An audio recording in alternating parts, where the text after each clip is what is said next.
Me 1 minute. Hello, good morning, everyone. Good morning, sir. Good morning, sir. Good morning, sir. Shankar sir, since Basu sir is not there, as a ex-president, you can deliver the welcome and introduction, sir. Okay. What do I, this for the cadaveric course, na? Yes, sir. On scoliosis. Pre-cadaveric, pre-conference cadaveric workshop on Okay. scoliosis. Okay, I'm ready to go then. You can go ahead. We are ready. Okay, good morning, everyone. Welcome to this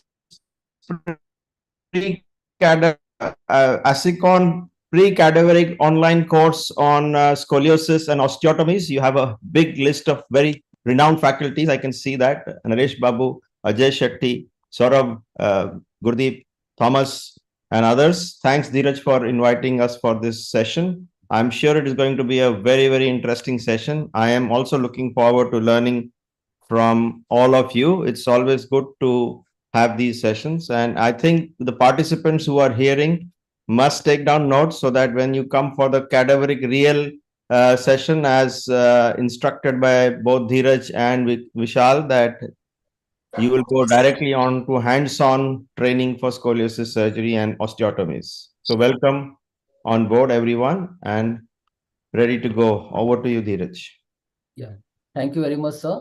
So we welcome everybody, all the delegates from across the country as well as various parts of the globe. We have got almost 20 registration and we are full house right now. So this is a pre-cadaveric workshop virtual program just to include maximum teaching before the hands-on workshop. So we have the basic concepts and understanding of the subject and as well as the technique to be covered. We have tried to include the basic as well as some advanced part so we can include everything about the spine and scoliosis deformity. So we will start with our opening batsman, our Dr. Rishi Khanna. He didn't need any introduction. He is an eminent spine surgeon and practicing at the great Ganga Hospital. Over to Rishi Khanna. Good morning, everyone. Wishing you a happy new year and glad to be the opening batsman for this wonderful program. So my presentation would be on basic terminologies and how we are going to classify adolescent idiopathic scoliosis. So basically the word scoliosis is derived from Greek word scolios, which means crooked or bent. By definition, it is a lateral deviation of the spine in the sagittal plane, in the coronal plane, from the vertical alignment. So anything more than 10 degrees, we consider as a significant scoliosis. So as we understand, it is a radiological disease. So everything related to scoliosis, the diagnosis of the disease, how we are going to assess the severity, the classification of the disease, its prognosis, and the management plans, follow-up, everything depends on assessing the radiographs properly. So as spine surgeons, we need to have standardized terms to describe the disease, describe the vertebra so that we can communicate in a common language. So this is the most important requirement when we talk about a patient with scoliosis. We need a good whole spine, standing AP and lateral radiograph. It should be a standing radiograph covering all the way up from the foramen magnum to the whole of the pelvis. And from in the sides, we should be able to see the thoracic cage from end to end. So these are the terms which I'm going to describe in this presentation. Some of these are very basic, but good knowledge of its understanding is very important. End vertebrae, neutral vertebrae, stable. What is the apex of the scoliosis? From these, we are going to know how to name the curves, and followed by we will have the classification of the disease. So to put it in simple terms, scoliosis is basically a curved correction. I'm hearing somebody else. Hello? Yeah, thank you. So scoliosis is basically a curved collection of vertebrae between two end vertebrae. So between the end vertebrae, we have a lot of bones which are going to be tilted into the curve. So how we are going to determine the end vertebrae is by reading the PA radiograph. So the vertebra, as we start from the center, on either ends, we will have two end vertebrae. So the vertebra which is maximally tilted on either end of the curve, and it should also be the least rotated one. And again, it is the least shifted vertebra from the central sacral vertical line. So in this picture, if you see the vertebrae around the T5 and T7 and T8 vertebra, they are the ones which are maximally shifted away from the curve. The end vertebrae are the T11 and the T4. So they are the one which are maximally tilted into the curve. They are the least rotated and the least shifted. They are also identified by the reversed wedging of the disc space on either side. So if you see the discs just below the apical vertebrae, so in the concavity, you should have the disc space closer towards each other. So the moment the disc space start opening up on the concave side, that determines the vertebrae above the disc space is going to be the end vertebra. Next is the apical vertebra. So this is the vertebra right in the center of the curve. So it is the least tilted one. So if you see, it will be the most horizontal vertebra, even if the curve is more than 100 degrees. But it will be the most deformed and most rotated vertebra. So this is the main culprit vertebra which is causing the maximum deformity for the patient. And again, it should be the most shifted one from the central sacral vertical line. So these three parameters, the tilt, the rotate, and the shift. So these three terms are going to determine which is the apical vertebra and which is the end vertebra in a particular scoliotic curve. So unlike end vertebrae, a apical vertebra can either be one vertebra or it could be the disc space between two vertebrae. The third is the neutral vertebra. So the rotation of a vertebra is one of the key determinants of how a scoliosis is going to evolve in a particular patient. So based on the position of the pedicles, how they are equidistant from the spinous process in the midline, we are going to determine whether a vertebra is slightly rotated or more rotated. So the vertebra in the ends of the curve, which are neutrally rotated, are called as the neutral vertebrae of a curve. So this would be essential in planning the fixation levels in a patient. So typically the lower instrumented vertebra, we don't want to stop at a neutral vertebrae. We want to stop at the neutral vertebrae. We don't want to leave at the level where it is more rotated. So in a curve, if you see, it's usually the end vertebra, which is a neutral vertebra, or sometimes the end vertebra plus one would be the neutral vertebrae. So this concept of stable vertebra is very popular during the Harrington's classification time. So the vertebra which is closest to the end vertebra and which is well bisected by the central sacral vertical line is called as the stable vertebra. So unlike the end vertebra and neutral vertebra, which are two vertebrae on either ends of the curves, we usually have only one stable vertebra, which is at the base of the curve. So this is like the stable basement above which a construct is created when we are correcting a scoliosis. So this is the another common terminology that would be used, Cobb's angle. So we must all be knowing this is measured between two end vertebrae of the curve. So identify the end vertebra starting from the midline and going towards the end and draw two horizontal lines at the disc space. And then the angle subtended between these two lines would determine the Cobb's angle. We should also understand that the scoliosis is not one curve which is determining the deformity in a child. It's basically a combination of curves. So even though the patient would be concerned about a shoulder or a pelvic imbalance, what we see in the radiographs would be a combination of curves. So when you read the radiograph, we should be able to know how many curves are there, which are all the major curves and which are all the minor curves. For this, we need to know how to name a curve. So naming the curve is very important. Based on which we are going to further classify the curve and based on which the entire treatment plan is going to be laid out. So the naming of the curve depends on two important parameters. Where is the apex and where are the end vertebrae in the curve? So these are the five common terminologies which we would be using to name a curve. So we can call it as a cervical curve if the apex of the curve is between C2 to C6. We call it as a cervicothoracic if the apex is between C7 T1 junction. Thoracic, the most common curves which we see in an AIS patient, the apex lies anywhere between T2 to T11. thoracolumbar if it is between T11, T12 disc space to L1, L2 disc space. And the lumbar curves where the apex lies between L2 to the sacrum. Coming to the classification of the scoliosis, in older days, the classification was simply based on the etiology. So if you don't know the etiology, we call it as an idiopathic curve. Congenital anomalies led to the formation of congenital scoliosis. It could be a neuromuscular or syndromic scoliosis. It could also be classified based on the age at. So any deformity seen in a child less than 10 years of age is altogether put as the early onset scoliosis. Whereas anything more than 10 years, we can classify as a late onset scoliosis, and further treatment is decided based on the etiology. Coming to the idiopathic scoliosis, one of the initial classifications as infantile, juvenile, and adolescent was based on the age of the onset at which the child started developing the deformity. But these two things have now been clubbed under the early onset scoliosis for management principles.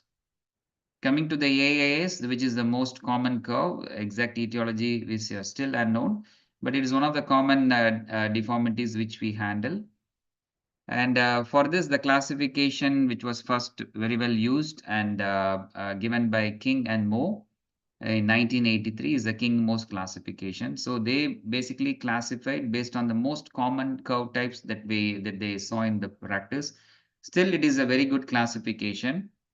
It has 5 types. Type 1 and type 2 are basically thoracic and thoracolumbar curves. So in the type 1, you have a bigger thoracolumbar curve and a smaller thoracic. Whereas type 2, you have a bigger thoracic and a smaller thoracolumbar curve. Whereas type 3 and type 4 are pure thoracic curves. Type 3, the L4 is in the midline. Type 4, the L4 is tilted into the curve. Type 5 is a curve where there is an additional proximal thoracic curve. So even now, if you ask most of the practicing scoliosis surgeons, most of them would say that these are the 5 common curve types which we see in our regular practice. So we'll see them one by one. So this is the type 1. It's an S-shaped curve where there is a bigger lumbar curve and there is a smaller thoracic curve. Type 2 is the one. Again, it is an S-shaped curve, but the thoracic curve is larger and more stiffer than the lumbar curve. Type 3 is a pure thoracic curve, but there is no compensatory lumbar curve. So the lumbar curve does not cross the midline. Whereas type 4 is a long thoracic curve. There is no compensatory lumbar curve, but the C of the thoracic curve is very long, where the L4 is also tilting into the thoracic curve. And type 5 is one where there is a shoulder imbalance towards the opposite side. So there is a additional proximal thoracic curve that was noted by King and Moe.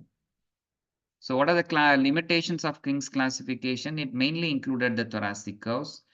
So they viewed the deformity only in the coronal plane. They didn't take into consideration hypo or hyperkyphosis. They didn't think too much about thoracolumbar and lumbar curves presenting standalone or triple major curves. Again, it did not give a clear-cut definition of how to evaluate the patient for a surgical management. So Lenke in 2001 came up with this time-tested classifications. So one of the key advantages of the classification is they were able to imagine all possible combinations of adolescent idiopathic scoliosis, even though the 5 types described by Kings are still one of the common ones. So they classified based on these 4 patterns. One is the number of curves. So how many curves are present in a patient with a scoliosis? Location of the curve. So based on the apex, where exactly the curves are present. Curve magnitude. So this is a key aspect of Lenke's classification. So based on the curve flexibility, they classified which curve is the major one and which curve is the minor one. And the structurality of the curve, whether the curve is correctable by bending radiographs. When in the bending radiographs, if it comes to less than 25 degrees, it is considered as a non-structural curve. Another key point of the classification is the addition of lumbar and sagittal modifiers. So this is the basic layout of the Lenke's classification. There are 6 primary types: the main thoracic, double major, triple major, thoracolumbar lumbar with the main thoracic curve. So as you can see in the main thoracic curve, you have only the structural curve, which is in the thoracic region where the apex lies between T2 to T11. So basically you see it comes under the King's 3 and 4. The next is the double thoracic curve where you also have a proximal curve in the thoracic region. So it is similar to the King's type 5. Double major is one where there are two structural curves in the thoracic and the thoracolumbar region, but here the thoracic curve is a bigger one. So it is similar to the King's type 2. Triple major where you have three curves, main thoracic, proximal thoracic, and the thoracolumbar region. So all three are structural, very rigid structural types of ones. So this was not described by King's. And the 5 is a pure thoracolumbar curve where there is no compensatory curve in the thoracic region. So this type was also not described by King's. And the last one is the thoracolumbar with the main thoracic curve, where you have two structural curves in the thoracic and thoracolumbar region. However, the thoracolumbar is a bigger one, and this is similar to the King's type 1. So, like I told, they also came with the lumbar spine modifier, where they also looked at the lumbar curve, the compensatory one, whether the apex of the lumbar curve, did it touch the CSVL or it did not touch the CSVL. And they also consider the sagittal profile of the patient, whether the thoracic region is normal in kyphosis or it is hyperkyphotic or a hypokyphotic. So this, we don't want to stop the curve at the apex of a kyphosis, or we would like to give a more kyphosis in the rod as we plan the deformity correction. So this is the lumbar spine modifier type 1. Generally A is one where the CSVL passes through the lumbar curve. B is one where the CSVL is touching the concave apex on the lumbar side. And the lumbar vertebra is not at all touching the CSVL, then we classify it as a C-type curves. So you know that the type 5 and type 6 are pure thoracolumbar curves, predominant thoracolumbar curves. You have only C-type patterns in that curve. So you won't have a B type in the thoracolumbar curves, the 5 and 6 ones. So this is a sagittal plane modifier. So you have to measure the sagittal kyphotic plane between the T5 and T11 vertebra and measure the degree of kyphosis. So coming to each of the subtypes. So this is the Lenke type 1. So you have only a main thoracic curve. There is no proximal thoracic or a lumbar curve in type 1A. B and C, there is a small compensatory curve in the lumbar region, but it is a flexible one. It is a non-structural lumbar curve. But based on whether it is touching the CSVL, we classify it as B and C. Type 2 is the one which is a double thoracic curve, similar to the King's type 5. So we have an additional proximal thoracic curve. So here we are clinically identifying it based on the position of the shoulder also. So if the shoulder in a regular thoracic curve, it should be a right shoulder up. Whereas if it is a left shoulder up, we should also consider that it could be a Lenke type 2. Type 3 is the one where you have a structural curves in both the thoracic as well as the lumbar region. However, the thoracic curve is a bigger and more structural curve than the thoracolumbar curve. So again, we have 3A, 3B, and 3C.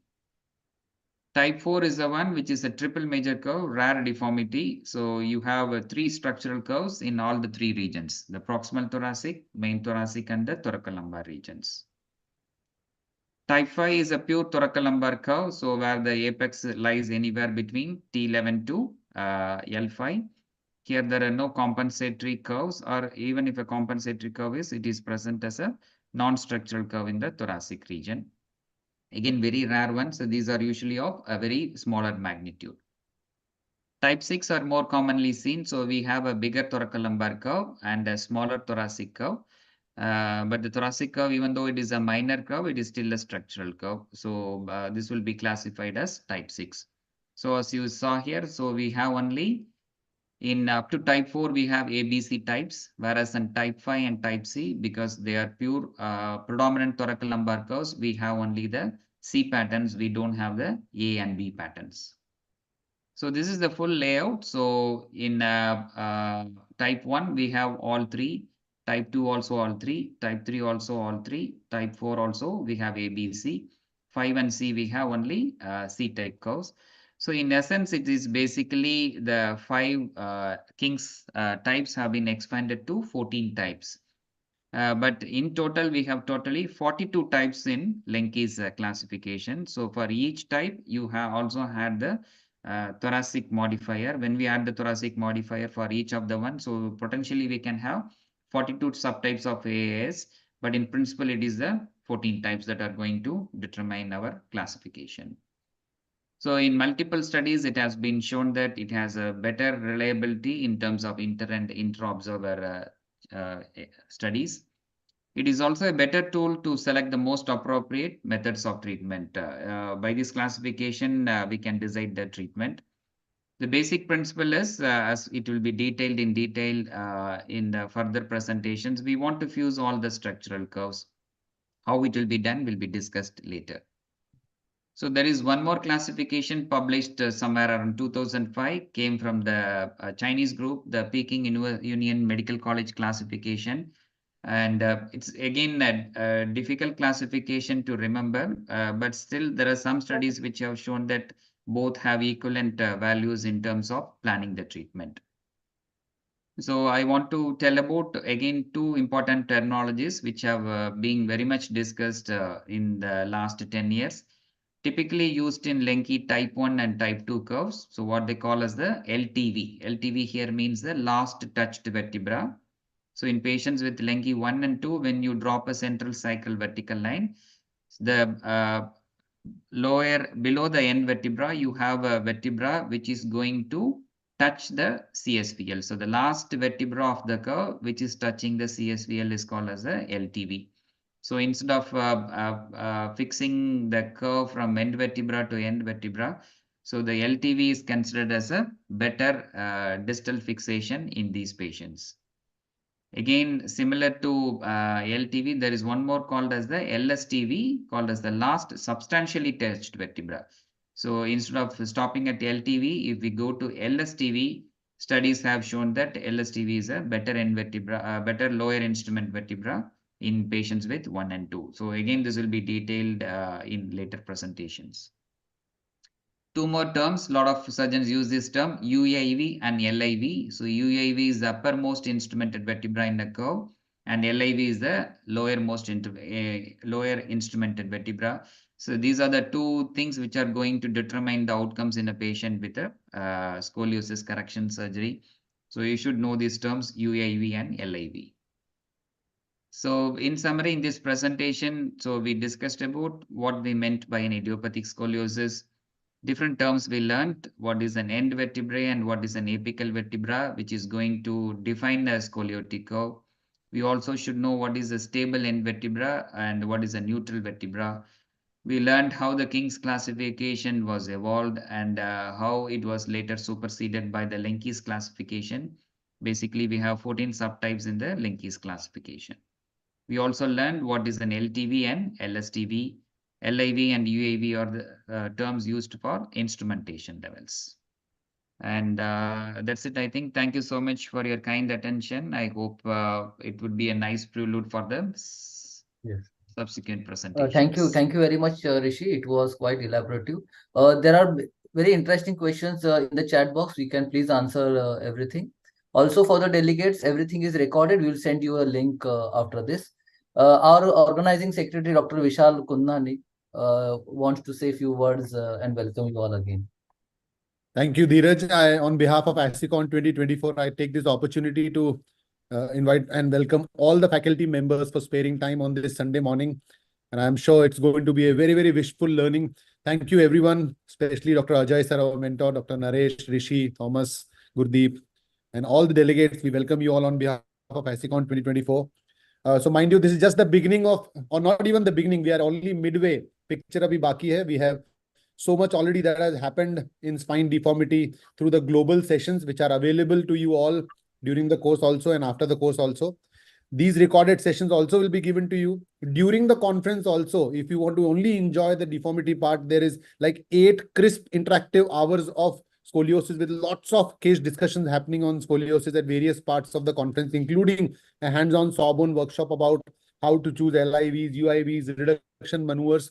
But this course specifically is designed for you all to enjoy the practical tips, which you will not be able to learn from the books or from case discussions on how exactly to use your or develop your skills on spine deformity session.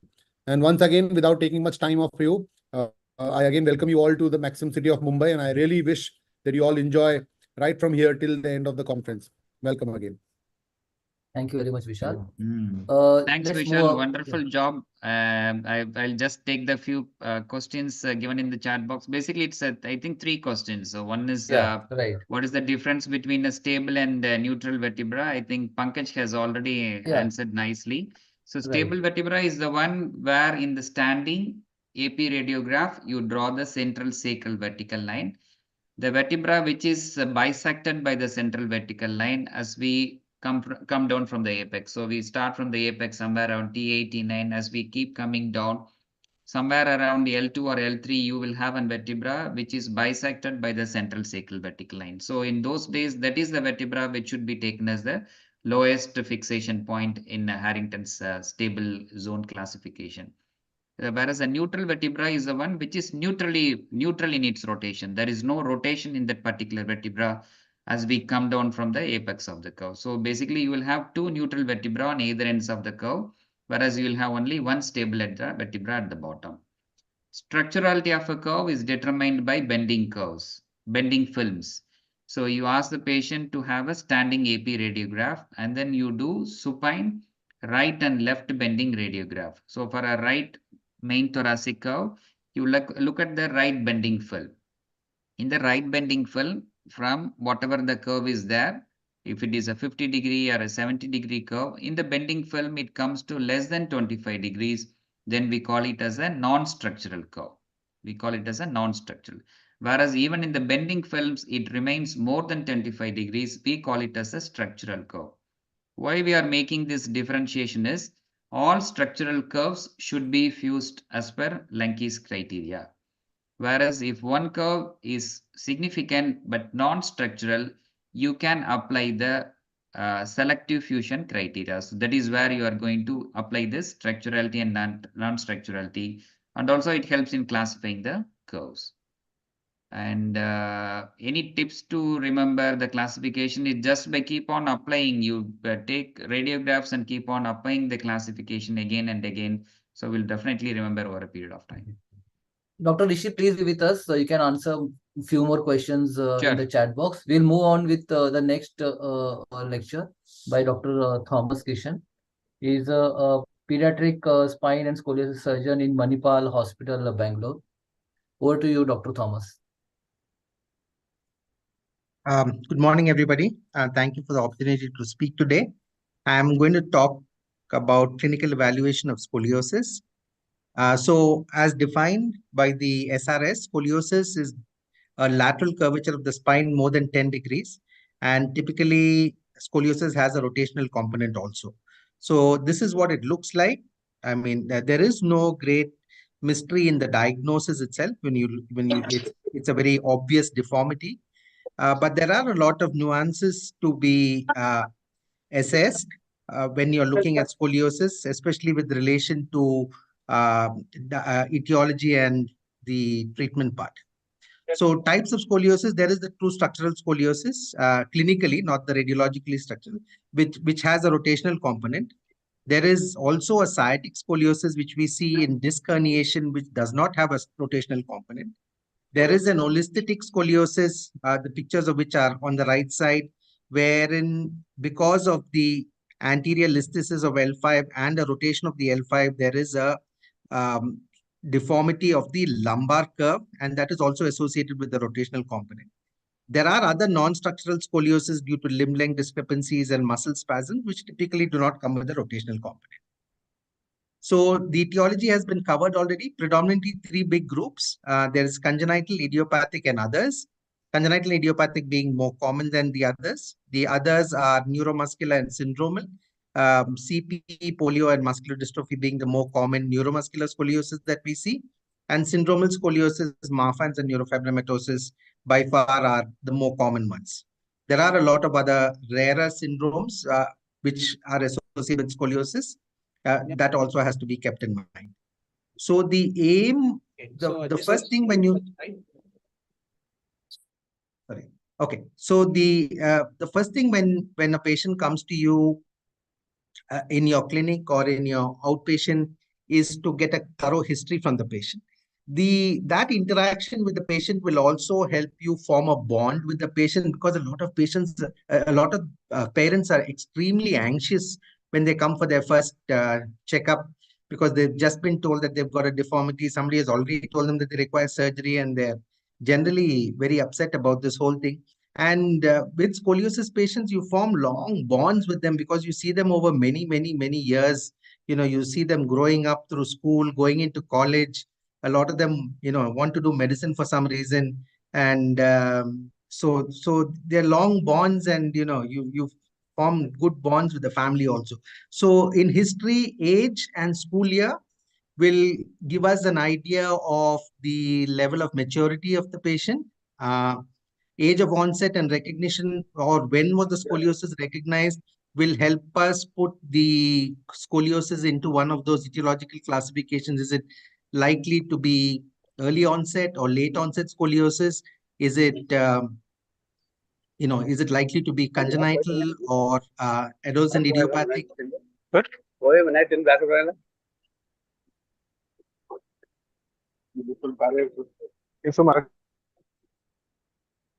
Okay. So it's important to remember that before the age of 10, most common diagnosis would probably be congenital scoliosis. And after the age of 10, the most common diagnosis would be some form of idiopathic scoliosis or syndromal scoliosis. The menarchal status will also tell us the level of maturity of the patient, because we know that the onset of, by the time menarche occurs, they're already on the downslope of the peak height velocity or peak growth velocity.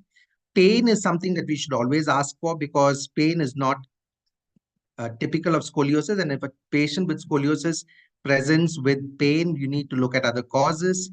The rate of progression can be ascertained from the patients, from the parents, if they've been following it up for some time. If there are any neurological symptoms in the limbs and the bladder, very important to ask for, because you may be dealing with some spinal dysraphisms causing some tethered cord and associated problems.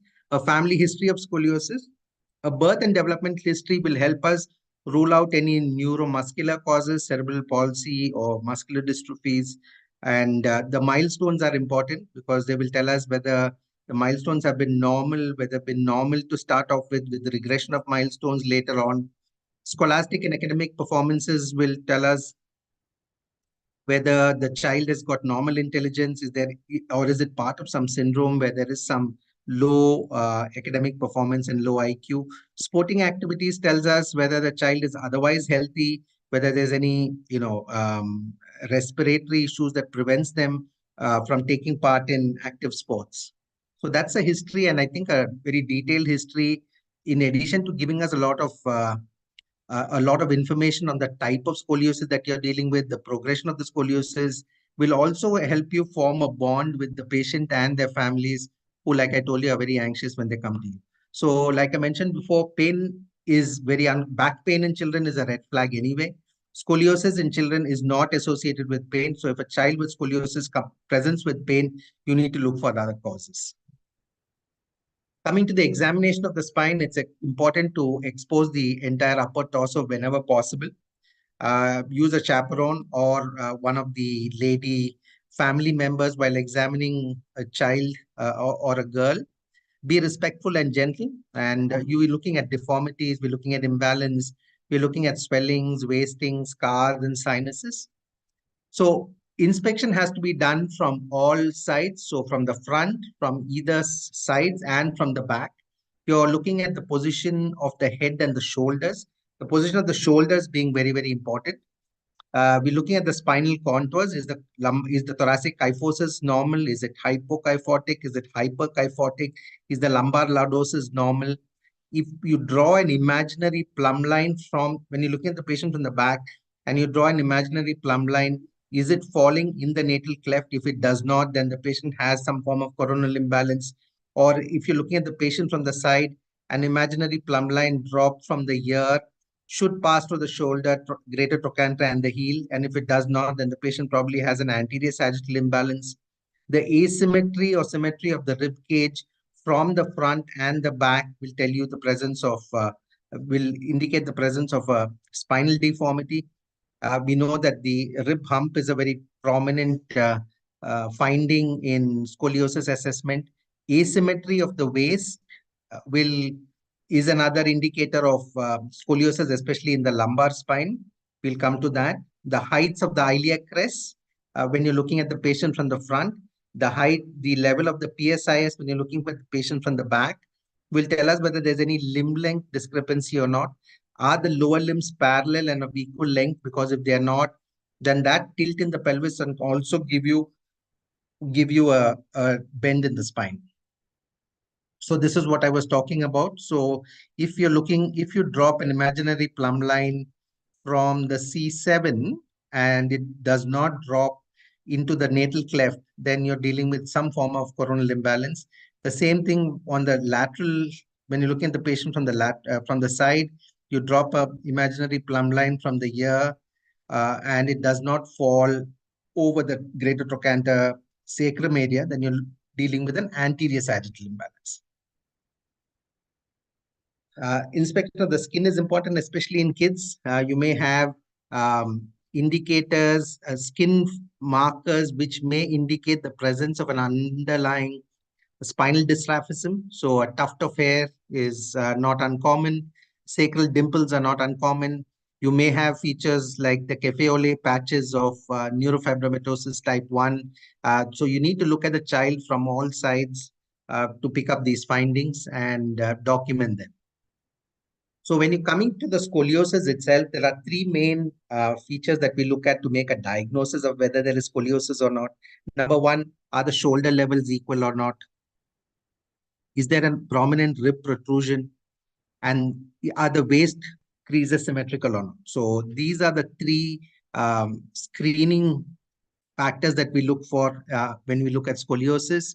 The screening for scoliosis, we know, is the Adams forward bending test. We know that because of the rotational component in the curve, especially at the apex, the ribs on the convex side will always be more prominent. So and this becomes more obvious when the patient is asked to bend down, and that is the basis of the school screening test or the Adams test for scoliosis, wherein the assessor is behind the patient. The patient keeps his or her palms together and bends forward. So you're looking at the thoracic spine and the lumbar spine. When you're looking at the thoracic spine, that part of the thoracic spine should be parallel to the floor. And you can get the child to bend further to get the lumbar spine parallel to the floor to see if there is any asymmetry of the rib cage in the thoracic spine or the paraspinal muscle area in the lumbar spine to ascertain whether there is a deformity in the spine or not. And this can be quantified using this angle of truncal rotation using a scoliometer or a goniometer of some sort. The flexibility of the curve can also be assessed clinically. I mean, practically most of our flexibility assessment is going to be radiological, but clinical assessment gives you some fair idea about, is it going to be easy? Is it going to be difficult to correct? So one is to get the standing patient to lean to either side, especially to the side of the deformity, and see whether it corrects out. The second one is the modified Adams test, wherein with the patient bent forward, you shift the trunk to the right side and the left side to see if the curve corrects out. There are in smaller children, you can occasionally lift them up, a little tricky, and it may be a little painful, so probably best avoid it. Just lift them up by their head and neck and see whether there is some correction, but need to be a little careful with this one. See, So in examination, you also need to ascertain where the apex of the curve is. But like Rishi was saying earlier, it's all predominantly radiological. But the clinical examination will also tell you what type of curve you're dealing with, because ascertaining the apex, which is the most deviated from the vertebra, most deviated from the midline, is what the nomenclature for scoliosis is based on. So the location of the apex will tell you what kind of curve you're dealing with, whether it's a cervicothoracic, thoracic, thoracolumbar, lumbar, or lumbosacral. The other thing is the level of the shoulders. So you can have a right thoracic scoliosis with the left shoulder high. So that is something that you need to look at very carefully, because that would indicate that the proximal thoracic curve is significant and needs to be looked at more carefully, and will also determine your fixation levels at the upper end. You can have a right thoracic scoliosis where the right shoulder is higher. So that would mean that your proximal thoracic curve is not structural, and will determine where you stop, what your upper instrumented vertebra is going to be. And you can have a right thoracolumbar curve where both shoulders are equal. So if you have a curve in the thoracolumbar region with the shoulders equal, it's very likely that the proximal curve is structural. So so you need to extend your fixation a little higher. So the level of the shoulders is a very important consideration, and may not always be easily visible on X-rays. So it's important to get clinical photographs done and look at them again before you decide on your fixation levels. But don't always get fooled by altered level of the shoulder, because sometimes with Spinal shoulder also you can have altered levels of the shoulder. So the child on the left has clearly got a elevated scapula.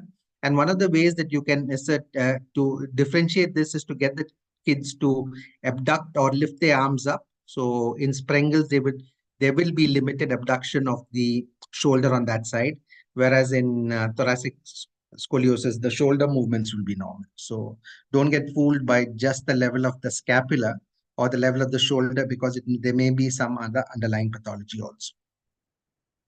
Neurological examination, not going to go through it, but a very detailed neurological examination is mandatory, and specific reference to something that we don't normally do, that is to check for the superficial reflexes, because we know that absent superficial reflexes, especially the abdominal reflex or asymmetrical superficial reflexes, may indicate an underlying syringomyelia, and that is not something that you want to miss.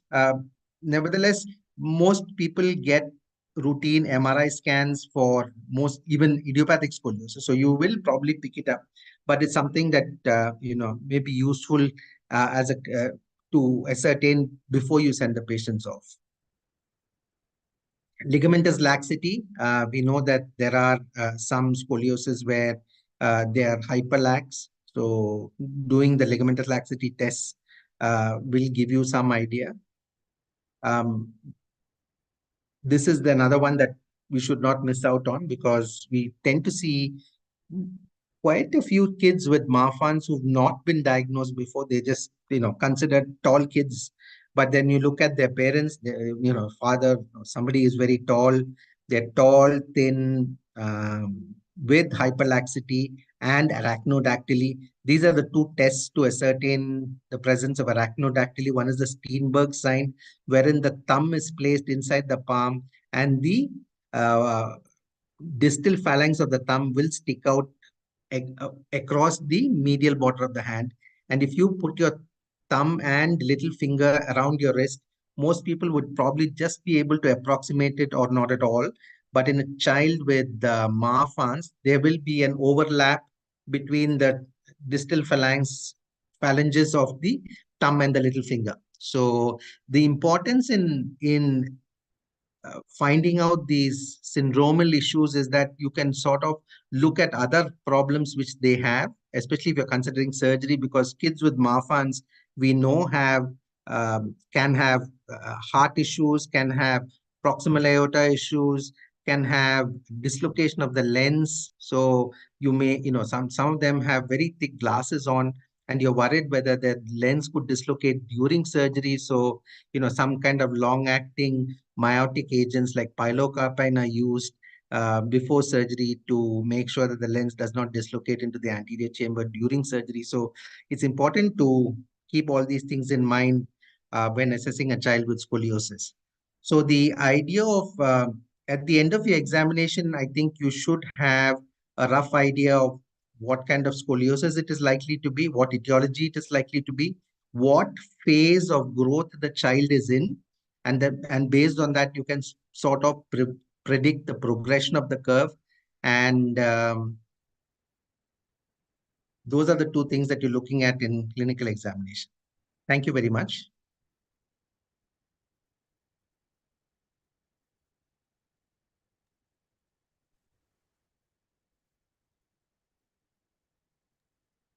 Yeah, thank you so much, sir. May we have the next speaker, Ajay Shetty, sir, and his talk will be on the radiological assessment of scoliosis.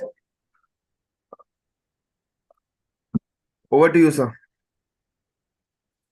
If any questions by the delegates, you can just put them in the chat box. All our esteemed faculties would be answering them. Thank you. Ajay sir, please unmute yourself, sir. Just for our delegates, Ajay sir is the guru of many spine surgeon, and he works at Ganga Hospital, who is a high volume center in South India, Coimbatore. And it is a must visit center for all the Indian surgeons before starting their spine career. Have you seen the screen? Yes, sir. Yes, sir. Thank you very much, Dheeraj, for the invite. I will be speaking on radiological assessment of scoliosis. The role of imaging in scoliosis is basically to characterize the type of curve, whether it's a major, minor, structural, non-structural. Evaluate the severity and the location of the curve. As mentioned earlier, you have to look at the apex vertebra, end vertebra, identify the Cobb angle, and then do a Lenke classification. To assess the progression of the curve, I mean, that's very, very important, because for us to define whether it needs intervention in form of a bracing or a surgery. To identify the underlying etiology, the curve per se might give you an idea about what etiology it could be, and MRI would help us to find out intraspinal pathologies and to take decisions regarding management. If you look at imaging, these are the three common imaging modalities that is most commonly used in scoliosis, of which plain radiograph still remains the mainstream of the management of scoliosis in terms of management, diagnosis, and treatment, and also of post-operative evaluation. As mentioned by Thomas, MRI nowadays we do for all types of deformity. I mean, irrespective of whether it's idiopathic or non-idiopathic, just to be sure we are not missing any intraspinal pathology. And CT scan, yes, there is a role, but limited because of radiation concern. But in certain indications, we do need to get a CT scan done. What about radiographs? I mean, we'll speak about radiographs because during the first visit, it's important to take an X-ray of the whole spine, standing, PA, and lateral.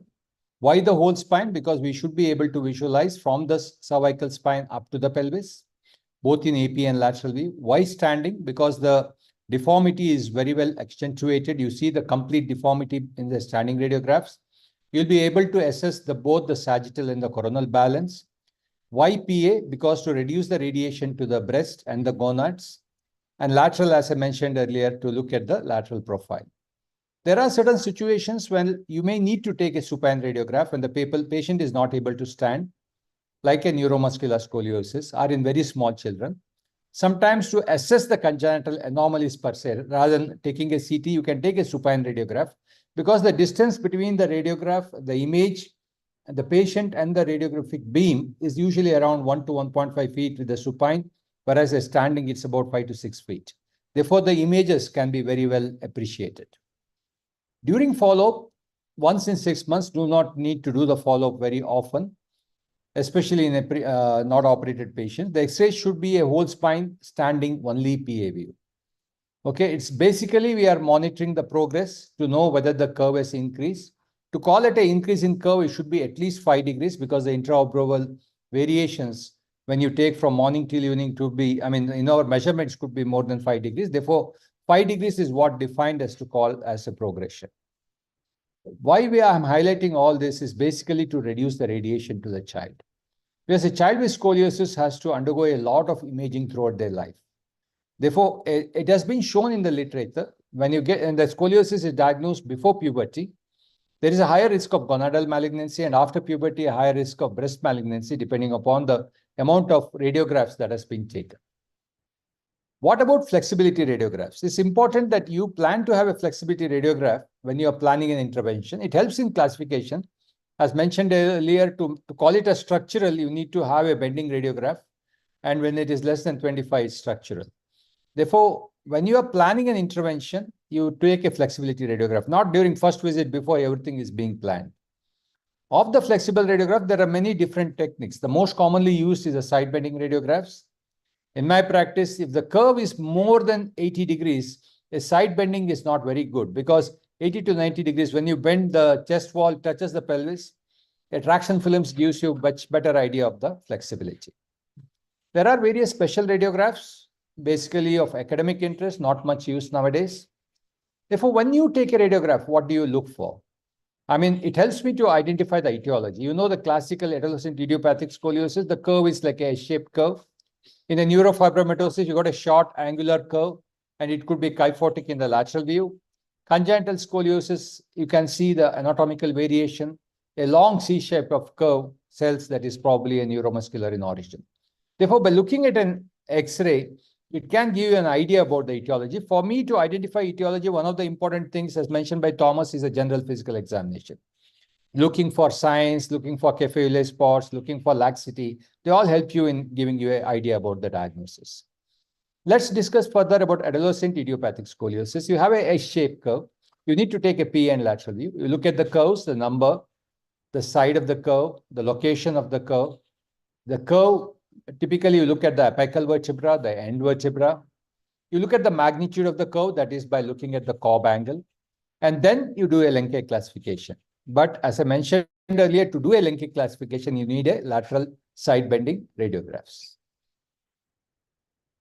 Therefore, in the lateral view is essential because most of the adolescent idiopathic curves are hypokyphotic. It could be normokyphotic or hyperkyphosis. It's important for us to understand, because now we know that regaining the kyphosis is very, very important in the long run.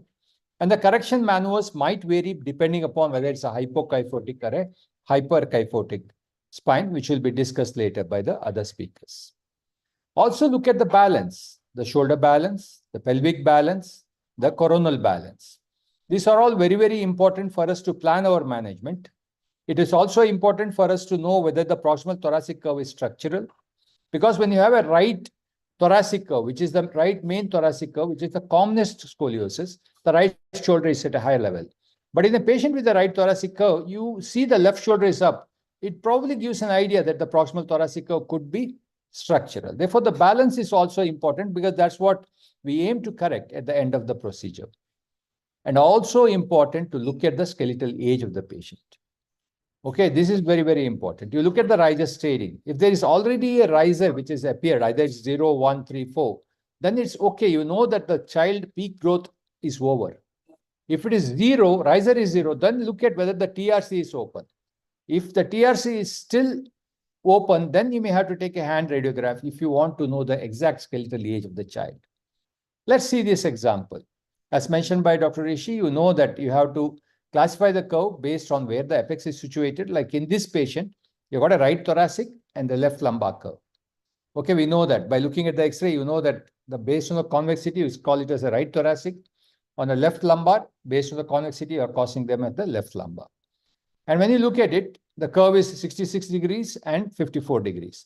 Coronally and sagittally, it is based on lateral view. The spine is balanced. The shoulder is balanced. Therefore, your end is riser 4. Therefore, at the end of it, you're going to tell this is an adolescent idiopathic scoliosis. In a patient who is riser 4, post-menarchal, right thoracic of 66 degrees, left lumbar of 54 degrees, sagittally and coronally balanced with a balanced shoulder. Why it is important? I'm sure Dr. Ajju Bosco is going to tell you that in a balanced shoulder, probably we look at T3 at the upper end vertebra. Therefore, this is what is important for you when you evaluate the curve. You are going to tell what is the age of the patient, whether the child is skeletally mature, what types of curve it is, whether they are structural or non-structural, put it to Lenke classification. Look at the shoulder level, look at the balance, because it gives you an idea what is your surgical aim and what are your levels of fixation. And this is already been discussed by Dr. Rishi. It's always important to identify the end vertebra. And nowadays, with the use of PACS, it makes it much easy for us to measure the curve. You magnify it, mark the disc spaces, and you can see as the disc spaces changes, the angulation changes, you know which is the upper end and the lower end vertebra. We also have to know what is the stable vertebra and the substantially touched vertebra. And then now it is well known and well accepted that your lower end of the construct should be at least the substantially touched vertebra so that you get a good outcome in the long term. This is one more example as how you should classify. I'm not going to detail on that. You measure the bending radiographs, look at the structurality, and then you say, okay, the left lumbar only is structural. That means it's a Lenke type 5. Okay, and then it's a riser 4 patient. Now, what do you look for in the post-operative radiographs? You have to look for whether the spine is balanced, what is the degree of correction, what is the degree of kyphosis you have regained back, whether you have regained the kyphosis, what is the lordosis, whether it's sagittally and coronally balanced, shoulder level, the T1 tilt, all those things we need to look at with the post-operative radiographs. Therefore, radiograph still remains the mainstay of treatment. As I mentioned earlier, look at the maturity assessment, especially in management. Why you want to look at it? We do know that when the triradiate physis is already started, riser is 0, 1, or 2, the chances of crankshaft phenomenon is less. And studies have shown that even when the TRC is fused, you go ahead and do a definitive fusion, the chance of crankshaft phenomenon is relatively lesser. And we don't know that with pedicle screw instrumentation, the chance of crankshaft is also lesser. If it gives an idea of what are the other radiographs you need to do to get a skeletal maturity assessment, because the TRC closure happens about 3/4 of the peak height velocity. After that, the growth that is there is very on the lower curve. Coming to the next two other investigation, MRI. I mean, when you ask for MRI, ask for the whole spine MRI. Ideally, it should be a 1.5 or a 3 Tesla MRI. Specifically ask for, because a lot of radiologists may not know what you are asking it for. You have to look for Arnachari malformation, syrinx, diastomatomelia, tethered cord. That's what we are looking for. Sometimes they just take a thoracic spine MRI, which could be just a waste of money and time. When do you ask for MRI? I mean, earlier there used to be an indications as to when you should ask for MRI based upon the presence of anomalies that has been reported, 16% in idiopathic curves, 35% in congenital curves. But for me, the use of MRI is also useful in congenital scoliosis. I ask for coronal reformation. It gives me the idea of about the formation anomalies that are there. And I would ask for a CT scan only when I'm planning a surgical management, so that it limits the amount of radiation what the child is going to get. This is well known when you should ask for MRI. But nowadays, most of the time for all scoliosis, we tend to ask for MRI. But as an exam going student, if you're a fellow who is taking an exam, this is definitely a question when we should ask definitely an MRI in a patient with scoliosis. And this is what the answer is about. CT scan has got a role to know the anomalies, the structure of the vertebra, the size of the pedicle. But again, you should remember, don't ask for CT scan at your first consultation, only when you're planning an intervention. If you're not going to use a navigation system, then you should ask for a CT scan. We have published papers on the use of MRI itself to give the pedicular dimensions. And studies have shown that they are very, very reliable, up to 95, 96% reliable, not only in normal spine, but even in scoliosis. But as the scoliosis degree increases, when it's about 80, 90 degrees, there is significant rotation, MRI may not be able to give you a good orientation of the pedicle dimensions. To conclude, plain radiograph still remains the mainstay of treatment. PA view is the best. Flexibility radiographs only when you are contemplating an intervention. MRI is important to assess the neuroaxial abnormality and look for secondary etiology. CT scan limit is used with caution. Whenever you are planning an intervention, you definitely need to have a CT scan depending upon your facilities. If you're going to use a navigation system, then probably CT scan may not be necessary. Anyway, it's up to you. Overall, imaging is very, very important for you to identify the plan and the management and the post-operative course during this management of scoliosis. Thank you very much. Thank you very much, sir. So you can answer the question in the chat box. Okay. I will like to welcome our next speaker, Dr. Aju Bosco. He is working as an assistant professor at the famous Madras Medical College, and he is extremely humble and young upcoming surgeon and doing wonderful deformity work. So over to Dr. Arju Bosco. Please share your screen. Yeah, thanks, Dheeraj. Thanks for the opportunity. Yeah.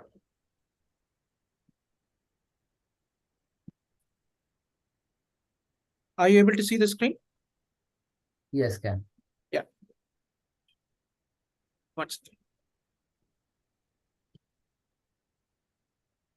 So I will be speaking about the fusion levels in adolescent idiopathic scoliosis. And the goal of surgery in adolescent idiopathic scoliosis is to correct the curve optimally to achieve a sagittally and coronally balanced spine. Of course, this can be achieved in many ways. And if we had the option of fusing from T1 to S1 or from T4 to L4 for all types of adolescent idiopathic scoliosis, then life would have been much easier. But studies have shown that in patients followed up for 10 years or more after AIS surgery, the disc degeneration was seen in almost 50% of the patient at 10 years following surgery. The most common level was L5S1. And in cases where the lower instrumented vertebra was in the thoracic spine, this drastically reduced to half of the population. And the incidence of disc degeneration increased by 10 to 15% for each distal LIV chosen. And these patients who had an LIV at L3 or higher had a lesser disc degeneration in midlife. In patients with distal fusion level at L4, there was reduced lumbar lordosis, a considerable sagittal vertical alignment imbalance, and severe disc degeneration. So the goal of the surgery is to correct the curve optimally to achieve a sagittally and coronally balanced spine, but more importantly, at the cost of preserving as many lumbar motion segments as possible. So the crux of this talk is how to achieve a balanced, functional, and cosmetically aligned spine while preserving the lumbar motion segments. So I will just discuss the concepts and the basic strategies involved without telling how to do for each type of curve.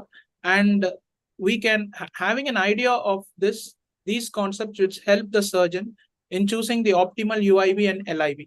Because this is a never-ending debatable topic and each one has his own way of doing this. And over the years, many concepts have come up. And with the advent of 3D classification and artificial intelligence, this is going to take a drastic change in the coming years.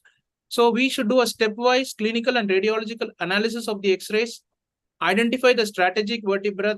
By strategic vertebra, I mean the vertebrae which cause the deformity and the vertebrae which can be used to correct the deformity as well, to identify the cause of the structural deformity, and to classify the curve from a surgical standpoint, that is achieving optimal correction and preserving motion segments, and to plan anchor points and correction maneuvers.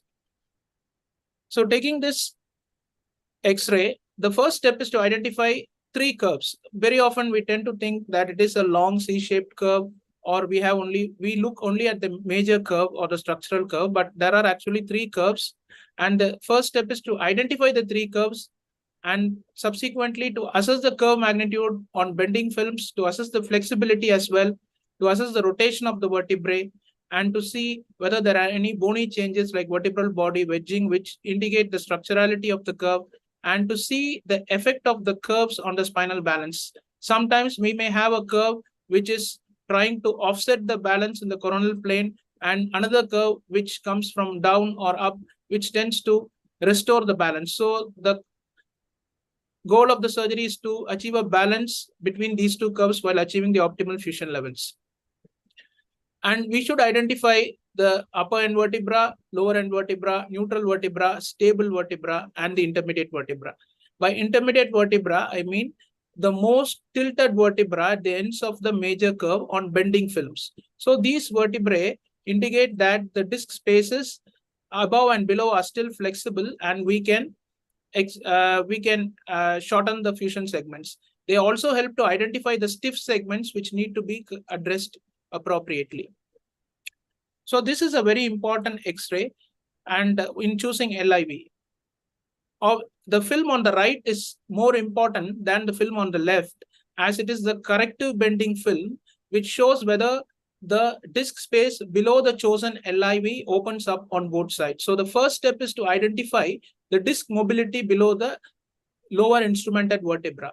And the second is to see the relationship of the chosen LIV with the central sacral vertical line. And this is very important to assess the fusion levels.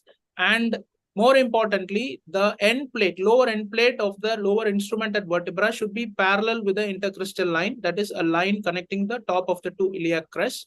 And preferably, the LIV should be in a rotation which corresponds to NASHMO 2 or less. The disc mobility below the LIV is important. Ideally, the disc should open up on both sides, and literature says that it is at least it should open up to 15 degrees on the opposite side on doing a corrective bending film. But the crux is to achieve as much of parallelity of the disc space as possible. The second point is the LIV should, the last substantially touched vertebra by the CSVL should be chosen as the lower instrumented vertebra. The end plate should be parallel as possible to the intercostal line, and the rotation, as I said before, should be NASHMO 2 or less.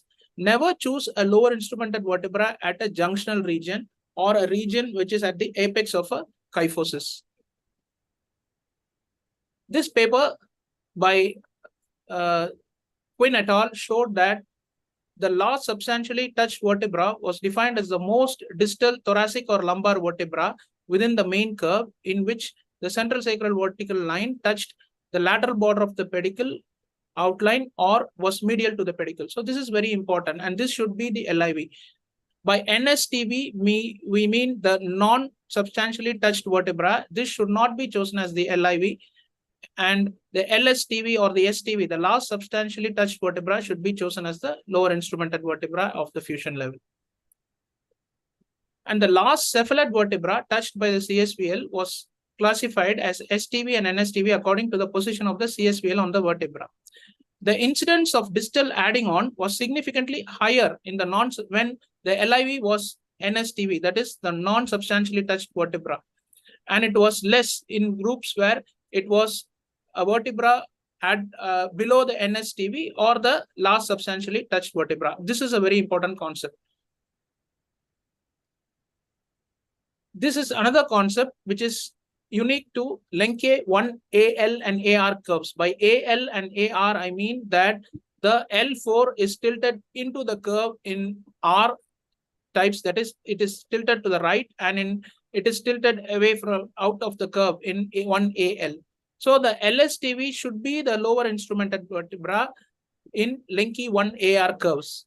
And it has been shown that in Lenke 1 AR curves, there was 2.2 times more likeliness of adding on phenomenon. And additional risk factors that predict adding on are the fusion short of the LSTV, skeletal immaturity, and curve which is already coronally balanced. And this is an interesting concept. Sometimes the curve itself is balanced, the curves are balanced so that the patient has a good coronal balance. In such cases, doing an overcorrection can tilt the balance. So Sook suggested that the curve should be fused down from the neutral to the neutral vertebra. And when the gap was more than 2 levels, fusion down to the, when the gap was more than 2 levels, fusion down to the neutral vertebra was satisfactory. Although the neutral vertebra might be a good choice for LIV, previous literature has pointed out low inter and intra-observer variability. Additional considerations in choosing the lower instrumented vertebra are the magnitude of the curve, the stiffness of the curve, and the apex of the major curve. So if the major curve has a lower apex, then it is better to go down 1 or 2 vertebrae. And in the cases where there is a significant truncal shift, again, trying to save fusion levels increases the risk of adding on, and we may have to choose a LIV at a lower level. And the presence of a loin crease is one indicator that we have to choose a lower level of LIV. And in some cases, the spinocrystal distance, that is the costocrystal distance, is less. That is, it is called a telescoping spine by some authors. And here also, the LIV should be chosen at a lower level. And the kyphosis in the sagittal profile is an important determinant if there is significantly more kyphosis, that is more than 20 degrees in the sagittal plane, and the LIV should not stop at the apex of the kyphosis and we should go down. So this is a checklist to choose a proximal LIV, that is to choose an LIV and save lumbar motion segments. The lower disc should be mobile, the disc should be opening on both sides, and the last substantially touched vertebra should be chosen as the LIV. The lower end plate of the LIV should be parallel to the intercostal line, and LIV preferably should be neutral, Nashmo grade 2 or less on a bending X-ray, and LIV tilted to left in 1AL curves is favorable, and magnitude, stiffness, and apex of the main curve is an important determinant. There should be no truncal shift, no law increase, and the growth spurt should have been finished, and no kyphosis. These are favorable factors in saving lumbar motion segments. Coming to selective thoracic fusion, there are certain principles, and the goal of surgery is to achieve a balanced spine rather than a straight spine. It is important to assess the relationship of the lumbar curve and the thoracic curve before contemplating a selective thoracic fusion. This applies to Linke 1C, 2C, 3C, and 4C curves. And patient factors which determine selective thoracic fusion are a younger patient with growth spurt still remaining. We have to think twice before doing a selective fusion. Likewise, in a heavy patient and a patient with the flexibility by thumb adduction test, it is not good to do a selective thoracic fusion. And in some patients whose lifestyle and patient status demands a more mobile spine, we can go for a selective thoracic fusion after appropriately informing the patient and attenders that they may need a second surgery when there are junctional problems or adding on problems. And these are the criteria for selective thoracic fusion. I'm not going into the details of it, but I'll say the important concepts. And the idea is that the thoracic curve should be at least 1.2 times more than the lumbar curve in magnitude, and the thoracolumbar kyphosis should be less than 10, and the trigradiate cartilage should be closed, and the thoracolumbar lumbar side bending criteria should be less than 25 degrees. LIV selection for selective thoracic fusion is usually at the stable and neutral vertebra if possible. If the stable vertebra corresponds to the thoracic kyphosis, then it should be the neutral vertebra or N-1. A sagittal kyphosis at the thoracolumbar junction less than 20 degree and a lordotic disc angle below the LIV is important to prevent distal junctional kyphosis. Coming to the UIV selection, we have done with the LIV selection. The general rule that is followed, or at least I practice, is Sook's recommendation. That is, if the opposite shoulder is higher, that is the left shoulder is higher, because most curves have a right main thoracic curve, the UIV is T2. If the shoulders are level, then the upper instrumented vertebra is T4. And if both, if the shoulders are level, the upper instrument vertebra is T3. And if the same shoulder or the right shoulder is higher, the UIV is T4. And different authors have had their bite on this concept. Linke says that you should assess. Linke says that you should assess the structurality of the proximal curve, mainly to see whether the proximal thoracic curve should be fused. And according to Linke, the PTC, that is a proximal thoracic curve on side bending, is 25 degree or more, or a T2 to T4 kyphosis is plus 20 degree, then we go for fusing that curve. Likewise, Sook on a standing film said if it is the PTC is more than 25 degree with or without a left shoulder elevation, we go up to T2 and fuse it. And Keith D. Luke has given a criteria, and they say that if the proximal thoracic curve on standing film is more than 45 degree, it is better to fuse the proximal thoracic curve. These are all the parameters which are seen to achieve a shoulder balance. And this is a new concept by Dr. Menon, who has come up with the concept of concordant and discordant shoulders. He has given his own concept on how to proceed with achieving a good shoulder balance. Not going into the details of it, it's a bit complicated. So let me go to the summary of choice of fusion levels. In Linke type A, the LIV is the last substantially touched vertebra by the CSPL, preferably neutrally rotated, and the UIV is T3 or T4 usually, and you can apply Sook's criteria to select the UIV. In 1B curves, it is again the last substantially touched vertebra, preferably neutrally rotated, And the UIV is usually T3 or T4, and Such's criteria can be applied for selection. And in 1C curves, we can apply the selective thoracic fusion criteria for the LIV, and UIV is based on Such's criteria. In Lenke type 2, it is again the LSTV, and the UIV is T2 usually, and we fuse both the proximal thoracic and the main thoracic curves. In Lenke type 3, the LIV is the large substantially touched vertebra by CSPL, and usually it lies at L3 or L4. We can apply the criteria, as I said before, to achieve more lumbar segments, lumbar motion segments, to preserve more lumbar motion segments, and the UIV is T3, T4, or T5, and it is determined by Such's criteria. In type 4 Lenke classification, again, the LIV is by the last substantially touched vertebra by the CSPL, and usually at L3 or L4. The UIV is T2 usually, and we fuse all the curves. And in Lenke type 5, the lower, it is from the end vertebra to end vertebra. Fusion is from end vertebra to end vertebra of the curve, and usually the LIV is L3 or L4. And it is always wise to keep some residual tilt in the UIV to balance the upper curve. And in Lenke type 6, the LIV is the last substantially touched vertebra, and the UIV is T4. And we fuse the main thoracic and thoracolumbar or lumbar curves. And it is a never-ending debatable concept which is still evolving. Everyone has a way of achieving the goals of correction.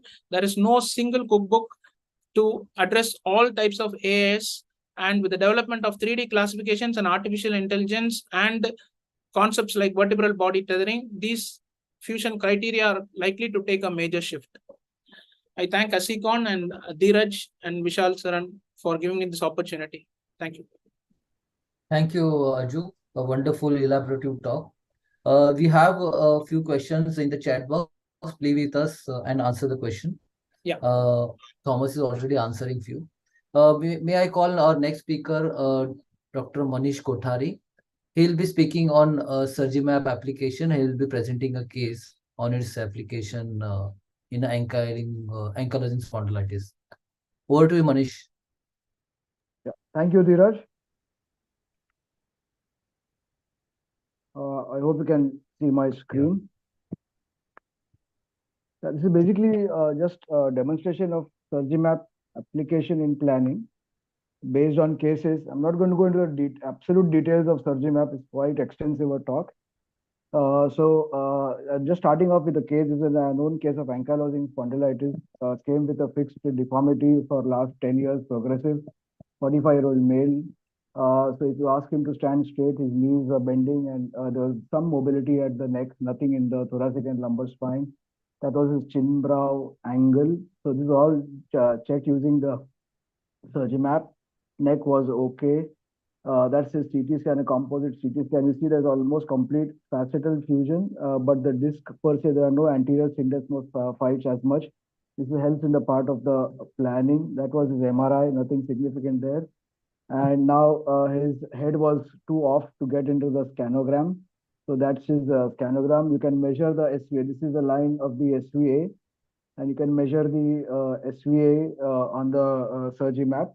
But for that, you have to have the scanogram calibrated as per your SurgiMap. Most of the times it is not calibrated. You're taking pictures and then putting it on SurgiMap on your laptop. So that calibration of SVA is a bit difficult unless it's calibrated. And so now you start planning that the patient definitely needs a correction. So now you're just getting a mental, kind of a ballpark figure of what kind of correction you're looking at.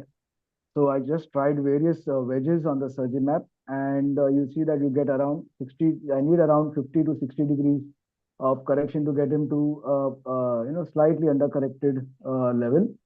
And so you start planning on the X-rays. Accordingly, you start planning your osteotomy. So the first thing that comes to your mind is that you do a PSO. So PSO is giving me only around 22 degrees from pedicle to pedicle. Then you say you go to a SHOP 4 level of deformity. You take the pedicle along with the disc. That is still giving me around 39, 40 degrees. That's still not enough of what figure that I'm looking at. So then there's a new technique, that something called as a corner osteotomy, which gives me around 46 degrees. So you're happy with this 46 degrees of value based on the SurgiMap, and then you apply it on the scanogram. and see how that's giving you. So 49 degrees there as per my osteotomy site, and it's still the SVA looks quite off. It is nowhere near the hip joints. Anything near the hip joints is a fair correction, but this is far off. So you kind of decide that this still needs some more correction. So you start, because I know that the discs are mobile, I'm planning further Ponti's osteotomy, and I've added two of osteotomies, and this looks somewhere that the SVA is falling near the hip joint. So this is how you plan on the surgery map. This gives you what to do at what level. So this was a very old case. So we do at L. This was done at L2, but you can go lower down. The same angle, if you take a wedge at lower down at around L4, then you may not need the SPOs above. No? So this is just details. I'm not going to go into details of the surgical case.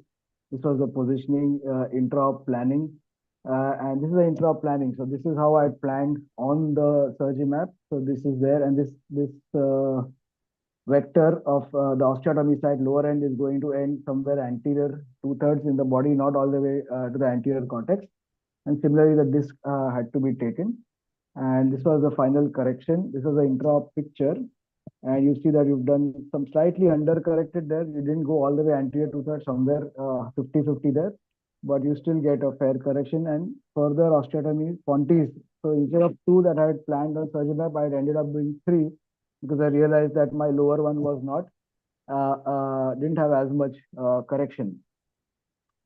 So that is how the X-ray looks. And now you go back and kind of reassess of what you've done and what you had planned and what you had done. So if you look at that particular disc, just at that segment, it was around 11 degrees of kyphosis. From there, you go around 36 degrees of lordosis, which is a fair, kind of around 47 degrees of correction, which is 49 I had planned, 47. So maybe what I thought was undercorrected was a fair correction. So it was a final correction. Another one, angstpond, but this was a fracture at C7, and T1, C6 and C7 junction. He's already had previous fractures which are fixed about 2 years ago. And you see that he's bent forwards. So there is some thoracic kyphosis, and that fracture at the cervical area is kind of making him almost in a 90 degrees chin-brow angle. So you start measuring on the surgery map. This is how a surgery map looks like. So you take a C2 SVA and it's off. So it's not calibrated. So I don't know how much it is, but it's grossly off. Roughly the SVA should fall somewhere near the hip joints for a fair correction, or posterior to the hip joints. But this is grossly off, you can see. So you start calculating what you are going to need. So again, you just take a ballpark figure of what kind of correction I need. And this is somewhere around 20 degrees of a correction of wedge that I need to correct this deformity. Oh, that's what you do inside. This was a pre-op CT. This is a post-op CT. So I've got around 21 degrees of correction correcting that. And that's the instrumentation. So this is how surgery map helps you planning your correction and where to do. This is an adult deformity case. So this is a 75-year-old man, very frail, but severe claudication because there were listed with L3-4 and severe stenosis at multiple levels. Now, if you see just by looking at the X-ray, you know that the L5S1 lordosis is grossly gone. The L5S1 gives you the maximum lordosis. L4, L5 almost neutral, and the upper two, L2, 3, and L3, 4 are almost kyphotic. So you can kind of look at that on surgery map. You get the pelvic incidence, pelvic tilt, and lumbar lordosis based on the surgery map, and that helps you planning. So this I was because this was a 75-year-old man, I didn't want to do anything very heroic. So I decided I'm going to stick to lumbar spine. And so you start planning with the cages. That L5S1, the disc is already collapsed. So realistically, you know that I'm not going to get much of correction at L5S1 unless you go anterior and do an A-lift, which I was sure I'm not going to do. I'm going to stick to posterior alone only. Then you can, because the L4-5 disc is tall, you can get some more correction there. And similarly at L2-3 and L4-5. So roughly at the upper lumbar disc, I will get around 10 to 12 degrees of correction at each. but I knew that L5S1 is not going to open up too much. This is a collapsed degenerated disc. So you kind of calculate the wedges and you get a fair correction there. This is the planning on the surgery map, and you get that I'm getting around lordosis of 36 degrees. His PI is around 49. So I am around 12, 13 degrees off. Roughly, if you look at the parameters, plus minus 10 degrees is acceptable. The older the patient, the less correction you want. This was a 75-year-old male. So I accepted a plus 10 degrees of PI and lordosis. And that's the correction post-op. So if you see the parameters, so PI and the difference is around 14 degrees. Not the I had expected around 10, but this turned out 14 because L5S1 didn't open up as much as I wanted. So in ideal case scenario, if you could kind of see retrospectively, in ideal case scenario, if you see that L5S1 A-lift would have given you a better picture, but in our scenario with, it's very expensive, plus for a 75-year-old, it may be an overkill. So this was what we accepted. Thank you. And I'm just going to open up SurgeryMap and show what kind of things that you can do. So it will always ask for a password, which is a bit irritating. Manish, you are going to present something more? Yeah, I can just show the functions of SurgeryMap. Yeah, please. Yeah, so there you go. So you can always kind of import the pictures. We can't see anything on the screen. You can't? Yeah. Oh, sorry. Well, I can see please, the map. You can share, new share. You can try new share. Okay.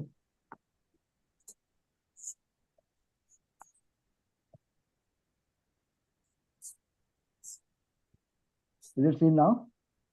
Yes, can. Thank you. Okay. So this is how SurgeryMap kind of looks like. You can either just drag images here or you can take from hospital packs. Most of the times I just take a screenshot from the pictures. So if you go to the, say if you want to take a screenshot, so you go there, take a screenshot from a picture, and this is how it looks like. So you just, it takes you on the X-rays automatically. You capture that and it comes automatically there. You click on import and then you go to the database and that's how it comes. Now, once you get the picture, you get all your measure tools here.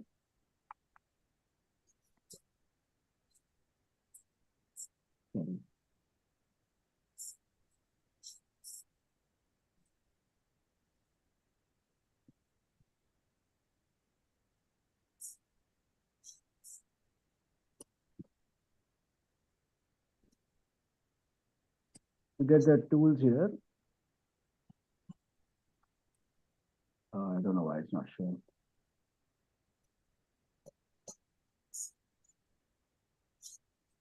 Yeah.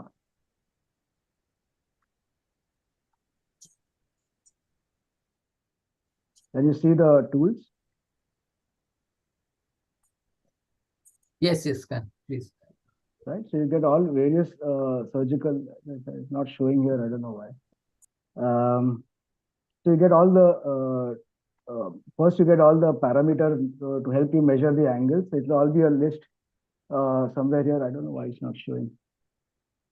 So you get all the. Maybe it's Zoom. Here. That's why it's taking more time to load it. Probably, yeah, it has logged out on its own. So it's not. So it's fine, Manish. We have already shown many features on the previous case. Yeah. All right. And I think we can go ahead with the next talk. Yeah. So we'll go ahead with our next speaker. Anyway, we are going to have a Horos workshop soon with Kshitij. So on that we will have this because the SurgeryMap has been made paid now since last few years. Yeah. So yeah, so hence we are going with so we'll go with our next speaker, Dr. Arjun Dhawale. He's a eminent pediatric spine surgeon doing volumes of pediatric scoliosis work. Over to Dr. Arjun Dhawale. Dr. Arjun practices at HN Reliance Hospital and doing some great charitable work at the Wadia hospitals in Mumbai.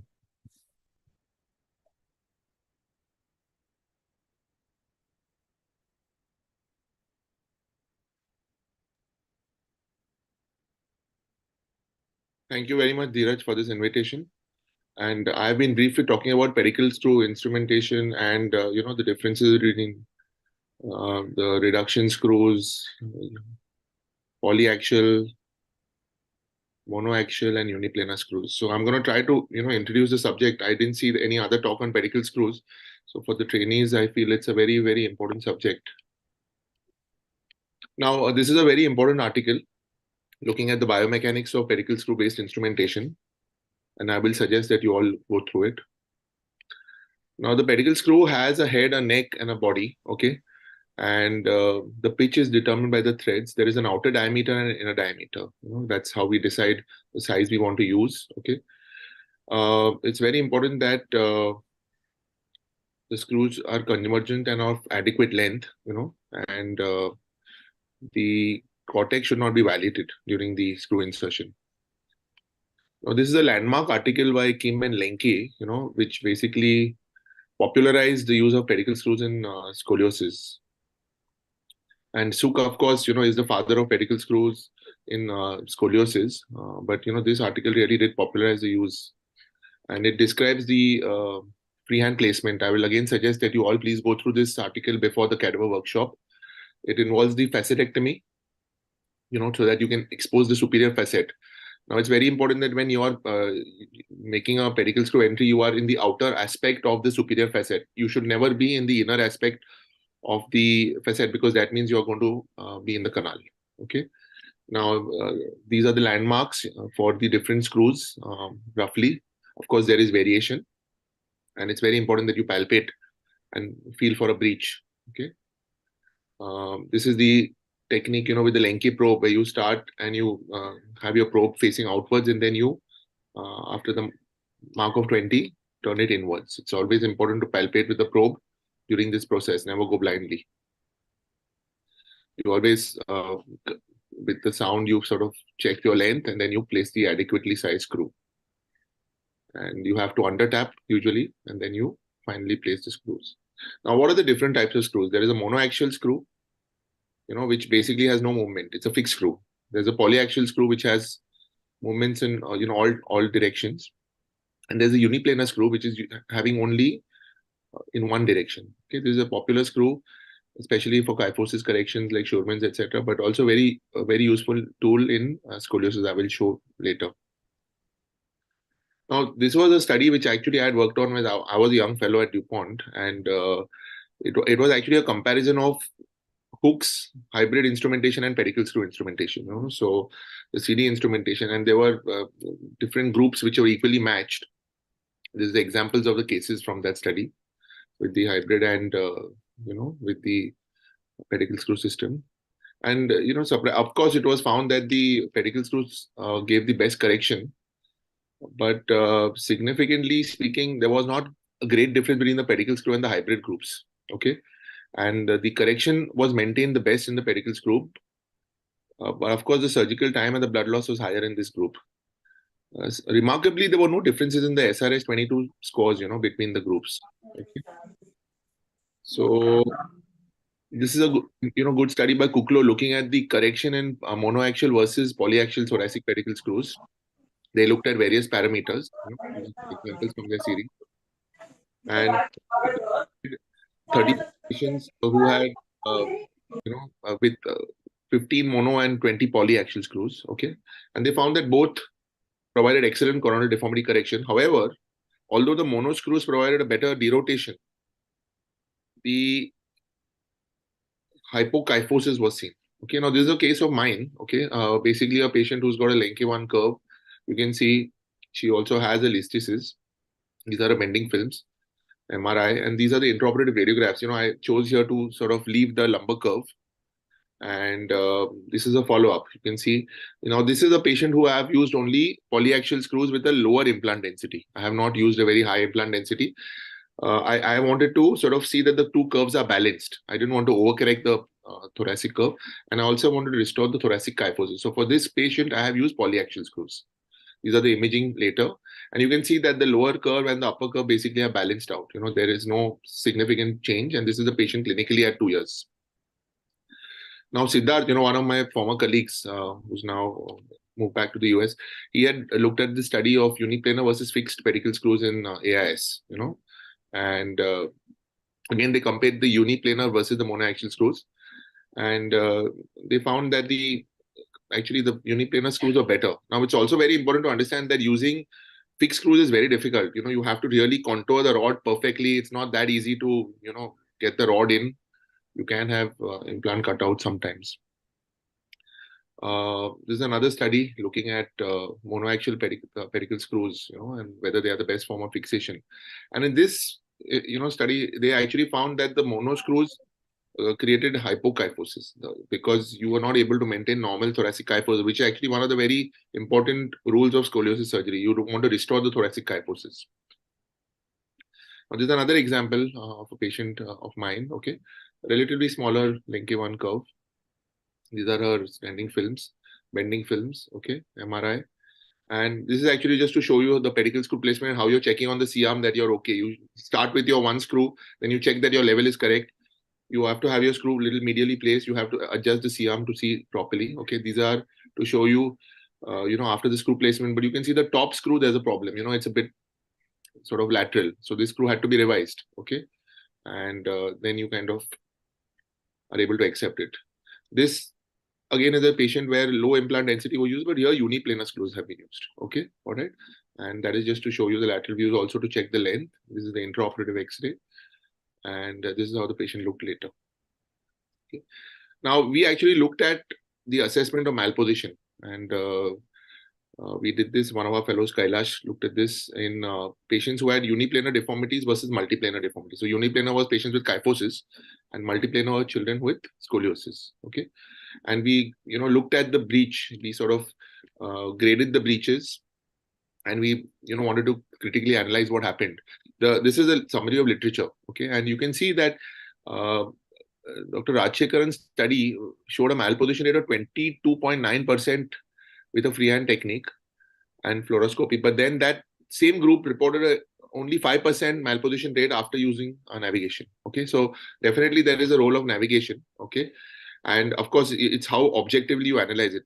A CT will actually tell you clearly what's your malposition rate. So all those patients did have a CT.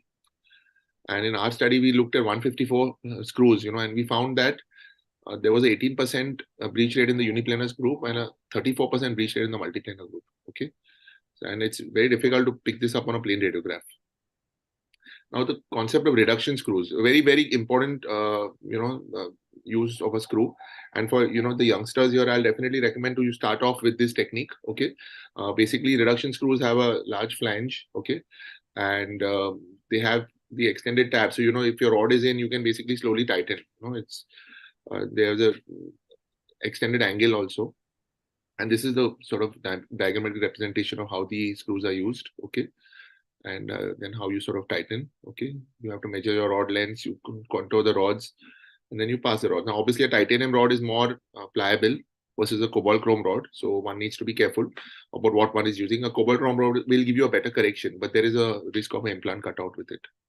Now you apply the top nuts, and then you Rohan, yeah, Arjun, you are. And then you're doing a direct. Arjun, can you present your previous few slides, because I think there was some voice break in between. Where do you want me to start from? Here. Before this. Yeah, okay, this is fine. Yeah.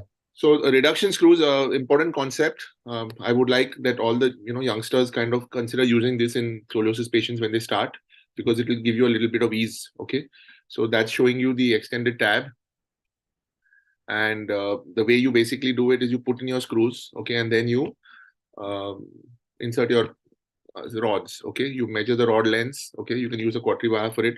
You contour the rod, and we can then pass the rod. A titanium rod is more pliable, more flexible. A cobalt chrome is stiffer. Okay, but with a cobalt chrome, you have to see that your screws are very good, that you will not have a cutout of your screws. Okay, when you apply the nut with the torque limiter, you do a rod derotation maneuver. Then you do what is called a DVR, okay, a direct vertebral rotation at the apex. And then you do the final tightening and the braking. Now, this is a very good article again. But please look it up in JPJS, okay? And it's basically looking at a use of a reduction screw technique with a lower implant density, okay? So this is Dr. Sirikos from the UK, all right? And this is a good diagrammatic representation, showing you how he's done it. He's used lesser implants, but then he's done a rod derotation. And then he's followed it up here with a DVR maneuver, okay? And showing very good correction. You can see that the implant density is very less. It's primarily only the top and the bottom ends, and then on the convex sides on both the curves. Okay, so you have an implant density of around 1 here. The advantage, of course, is it reduces the surgical time. You're reducing the risk with putting less screws. Okay, and you're getting a good correction. There were no revision surgeries reported. Okay, these are some examples from his series. Again showing on one side he's put more screws, on the other side just to neutralize a neutralization rod. So what are the take-home points? Scoliosis surgery is about balance. It's not about complete correction. The correction has to be in the coronal and the sagittal plane. You have to have an improvement in the rotational profile.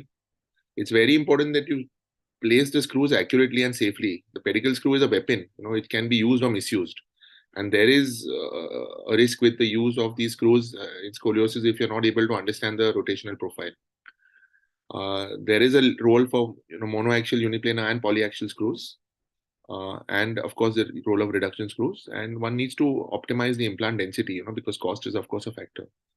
And I'd like to thank you for a patient here.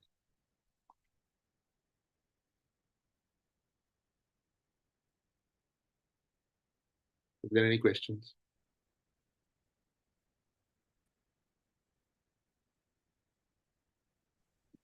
Arjun, there was some network issue. You can just repeat the take-home message points.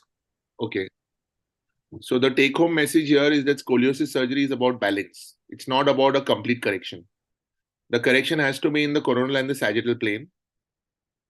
The improvement should be in the rotational profile also. One has to place the screws accurately and safely. There is a risk. Always use neuromonitoring.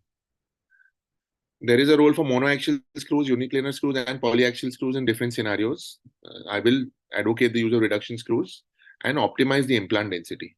Thank you very much. Thank you very much, Dr. Arjun. There are some questions in the chat box. You can please answer that. So may I call our next speaker, Dr. Pankaj Khandwal.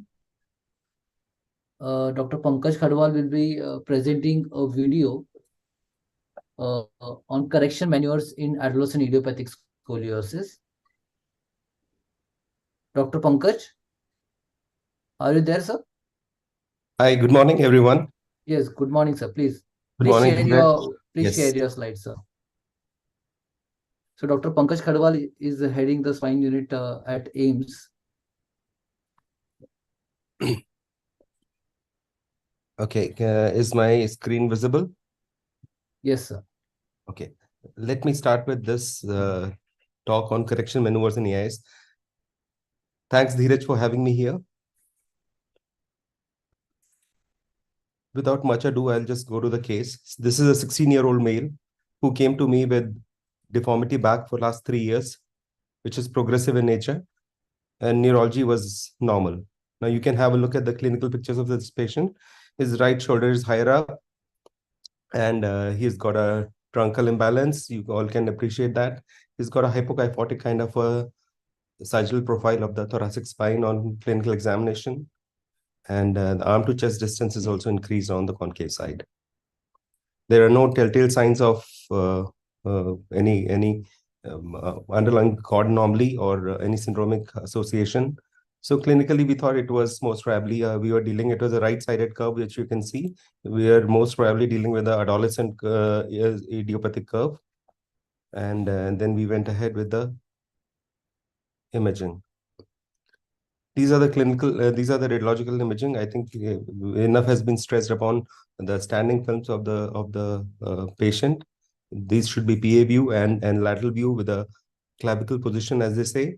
So if you look at the left pictures, it's a 92-degree curve with a 46-degree proximal thoracic and 41 degrees of a secondary lumbar curve.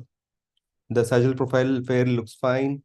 On bending film, on this right bending film, the curve looks rigid. It's correcting only to 61 degrees. And on the left bending film, you can see the lumbar curve is correcting nicely. So this is most probably a non-structural curve. While if you look at the proximal thoracic, it was not getting corrected too much, or I would say less than 25 degrees. So it was a structural proximal thoracic curve. If you classify this by Lenke, it was most probably Lenke 2, B, and N. N was the sagittal profile. With this curve, I think there's not much discussion on this, whether this patient can manage conservatively or not. We went ahead with surgical planning for this patient. Now, surgical correction of scoliosis, I majorly divide into 3 parts. First and most important is strategic pedicle screw insertion. A good transpedicular screw insertion, which majorly decide on the correction you are going to achieve at the end of the procedure. So plan it well before in time, what all vertebrae should be instrumented. If you look at it, if I have to tell you how I plan it, I usually plan screws at the at the bottom and the top, and then there are screws at the apex. So you have to catch hold of the apex, which is very important. And I usually try to get as many screws as possible at the apex, because that is where you need maximum correction. Second part of surgical correction is the release. I'll just take you through this video, and I'll just talk about the various releases which are being done for deformity. Depending on the severity of the deformity, you can either just go for interspinous or supraspinous ligament release, or you can do a partial fastectomy. Here I'm doing a total fastectomy or a Ponte's procedure at multiple level at the apex. So you can see how I'm taking down the facets, and both at the convex and the concave side. The most challenging part is not the convex side, but the concave side. And now you can see I'm putting a distractor there, laminar spreader there, and getting the entire facet out of the view.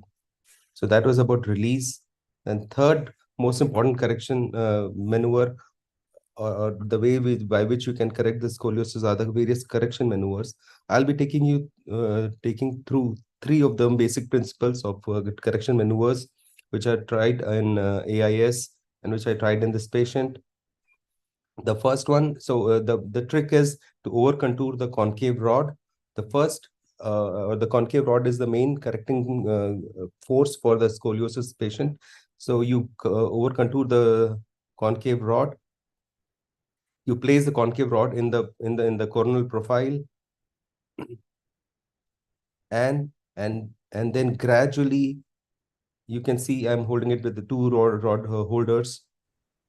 Preferably vice grip holders are better, and then you rotate the rod. Now the problem with rod rotation is you tend to further derotate the vertebra, and you have to be careful while doing this. You can ask your assistant.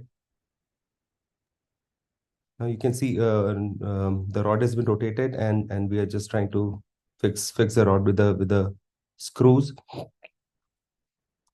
While doing this entire maneuver, you can ask your assistant to push the convex apex or the rib hump, so that you don't exaggerate the rotation, which is one of the problems with rod rotation maneuver. So this is the first basic correction maneuver which is applied here. Now, once the concave rod is in place and it's in the decently good sagittal profile, you put the convex rod, and the second maneuver which I'm showing here is the cantilever mechanism. I'm sorry. So for cantilever mechanism, you need to have the serial reducers. Nowadays we have these advanced instrumentation for scoliosis corrections, and these are the serial rod reducers which go on each of the pedicles. I take the hold from the distal lumbar spine and then gradually put these rod reducers on the topmost screws. And then once all of them are in place, then you sequentially and gradually reduce the rod on top of the tulips. Now, this ensures that there is equal distribution and there is not too much of pull or stress on one particular screw. So this is the maneuver which is called as cantilever. The third and most important maneuver, which of lately is commonly used, is the derotation. Now, the principles for derotations is that you, as I initially said, I try to take hold on the apical vertebra. So at least 3 apical vertebrae should be instrumented on both on concave and convex side, and then you put these same uprights or the reducers which were there, which get fixed on the tulip. Once that has been those reducers are in place, then you have this entire assembly. So you can have this kind of assembly. There are 2 ways in which I'll just stop this video. There are plenty of most of the systems which gives instrumentation for scoliosis have these derotators in place. Get used to one of the system. There are 2 ways in which you can do a derotation. One is en bloc, which I'm doing here, where I've taken I've made an assembly, and all the 3 screws at the apex have been caught with the help of this derotator, and the entire assembly is derotated. The other one is a segmental derotation, in which you take one pair of screws at a time and then you derotate each vertebra one by one. What I'm done here is en bloc kind of a derotation of the apex. Once you have once you have everything in place, the first step of derotation is to lock the end vertebra. So you can see we don't want the derotation to be transferred to the adjacent curves. Especially it becomes relevant for the double major curves. So you lock the end vertebra, or you lock the innies on the end vertebra. Once you have done it on both the top at the end, then you loosen the locking cap at the apical vertebra, which are part of the derotation. This is the next step. So all the 3 vertebrae on concave and convex side, the screws are loose, and now you hold the entire assembly and derotate it in one go. Once you have derotated, so you can see it from the head end also, how the vertebrae are getting derotated. So once you have ensured that the derotation is good, then you lock the innie or the locking cap on top.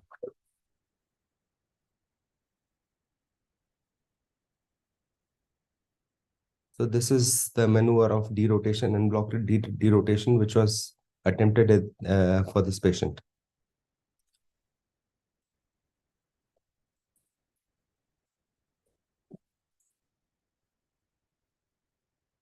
This is the final correction of the curve, and we just did all from behind. We did pedicle screws that, as I was talking about, there are proximal and distal anchors, and then we took the apical vertebrae. We caught hold of the apical vertebra with pedicle screws, and you can see the correction which we could achieve at the end. And this was at the follow-up.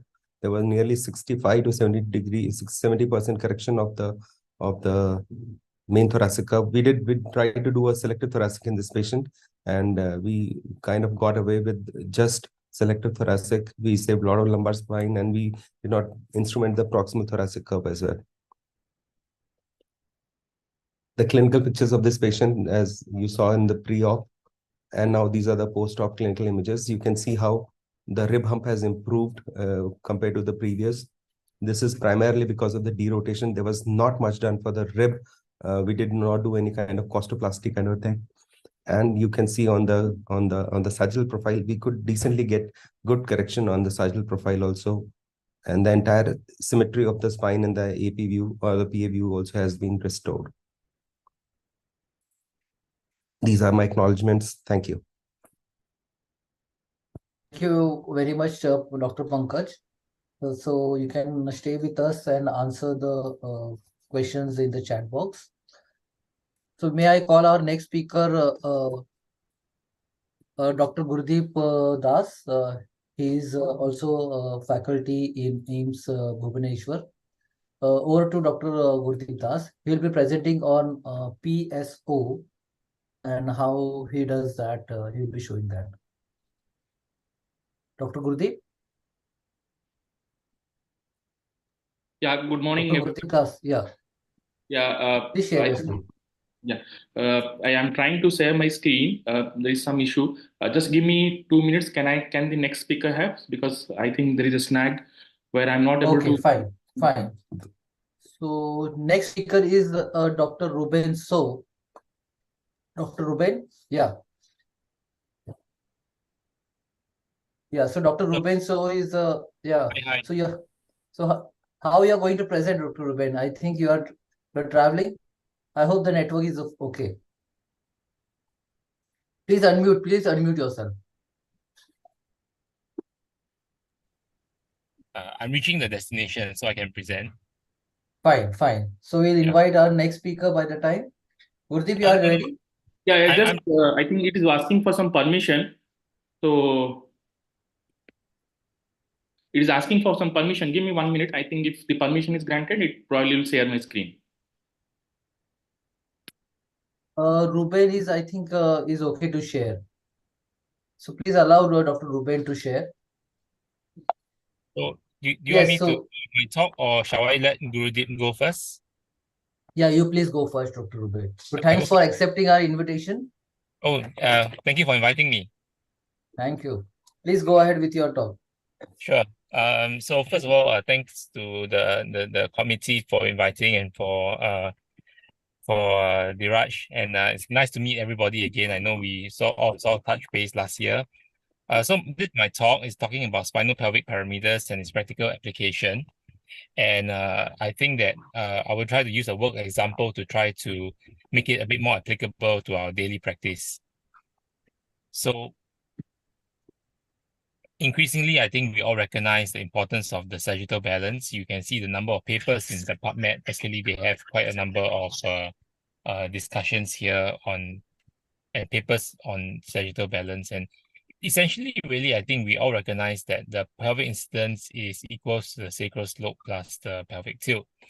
And because humans are biped organisms, we need to have an economical stance. We don't have another two supporting beams, which is the hands, for example, in a chimpanzee.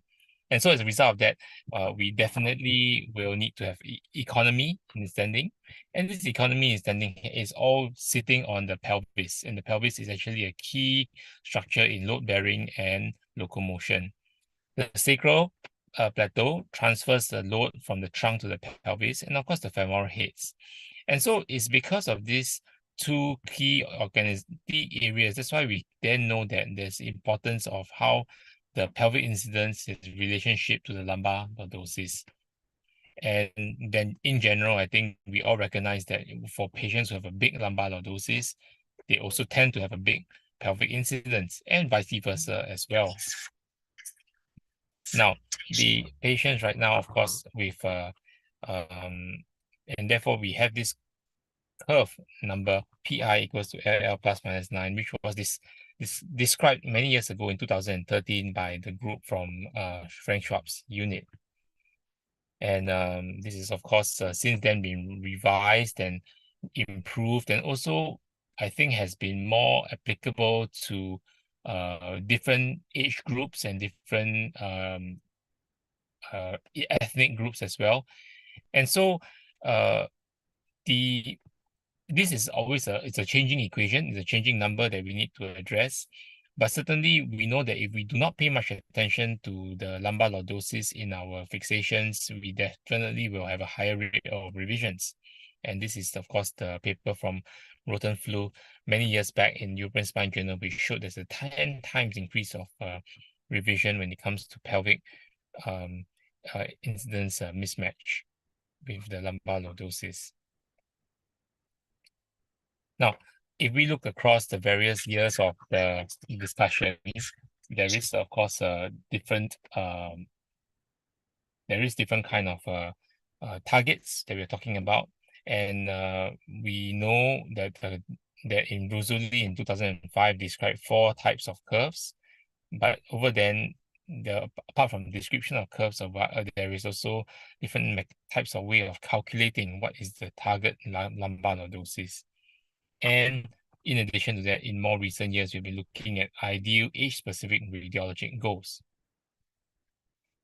Now, in the Rusuli's looking at his curves, we looked at mainly he found 4 types of curves depending on the type of pelvic incidence and the type of lumbar, the shape of the spine. You can see one is more curved in the sense that there's more thoracic kyphosis versus those that has less thoracic kyphosis. And it's really got to do with the amount of pelvic incidence for this patient originally. And in that background, then of course, we know that when we analyze patients for surgical planning, we do need to have some understanding of the position of their femur and also of their knees, because they can be compensating by just bending their knees. And in light of that, we now recognize that when we do an X-ray, we are also looking and making sure that the patient has knees fully extended, because that will be a recognition of the true balance this patient is in. Of course, when using the French technique of using FB, a few other angles here, the femoral obliquity angle, as well as the pelvic tilt compensation angle. And I think in their unit, they have an EOS machine. But I think if this is something not available, then it's just a matter of really asking the patient to stand with their knees straight, so that we can really understand where is the spine in relative proportion to the entire balance of the patient. Of course, when you're looking at the deformity, we're also looking at both the coronal as well as the sagittal as well. And these modifiers help us understand that actually those with marked malalignment are probably those that will definitely be highly requiring the surgery, and how we need to bring them back to their original number. So, however, all these classifications, they don't really tell us what to do. They just tell us the description of what's happening. They don't really give us the information on what is important and how do I do it.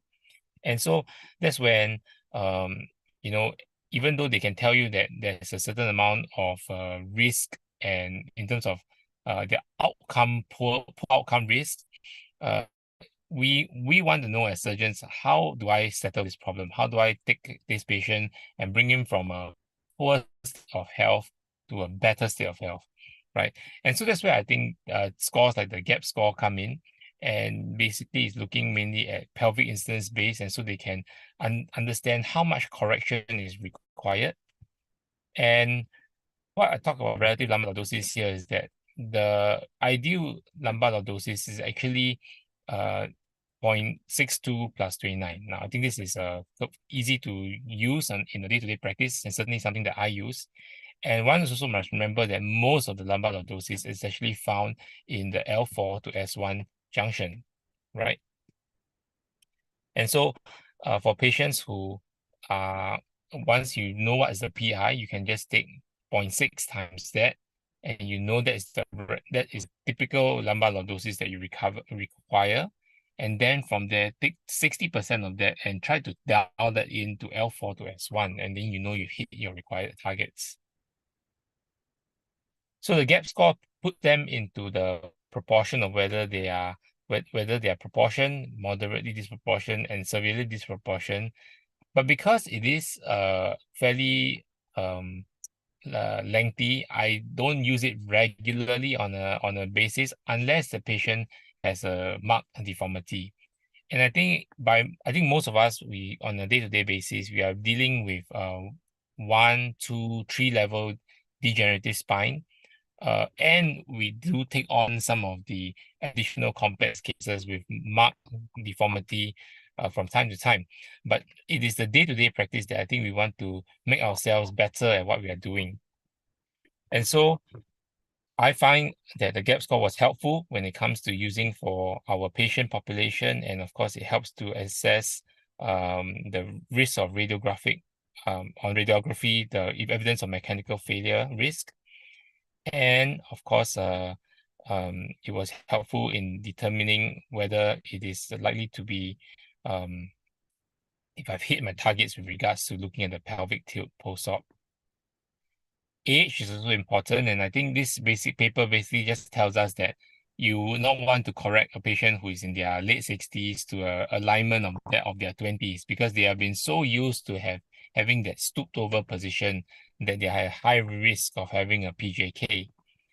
And so we do recognize that patients life is a kyphogenic event, and as they get older, definitely there will be more kyphosis. And so when we do the correction, it's not important to find the super good everything back to normal, like they're in their 20s kind of age group, but probably somewhere in between. And especially particularly so when you're going with older and older patients. So my plan here is to say really just, I think when you deal with your day-to-day practice, you need to know what is yourself, what can you do best. And so knowing thyself, I think, is very important. Typically, I do a mixture of these 5 operations in our day-to-day degenerative population. Some may have a deformity component and some may not. However, it's important to recognize what you can and cannot achieve. Now, it's important when we talk about lumbar lordosis creation that you consider there is a column in the front of the spine and in the back of the spine.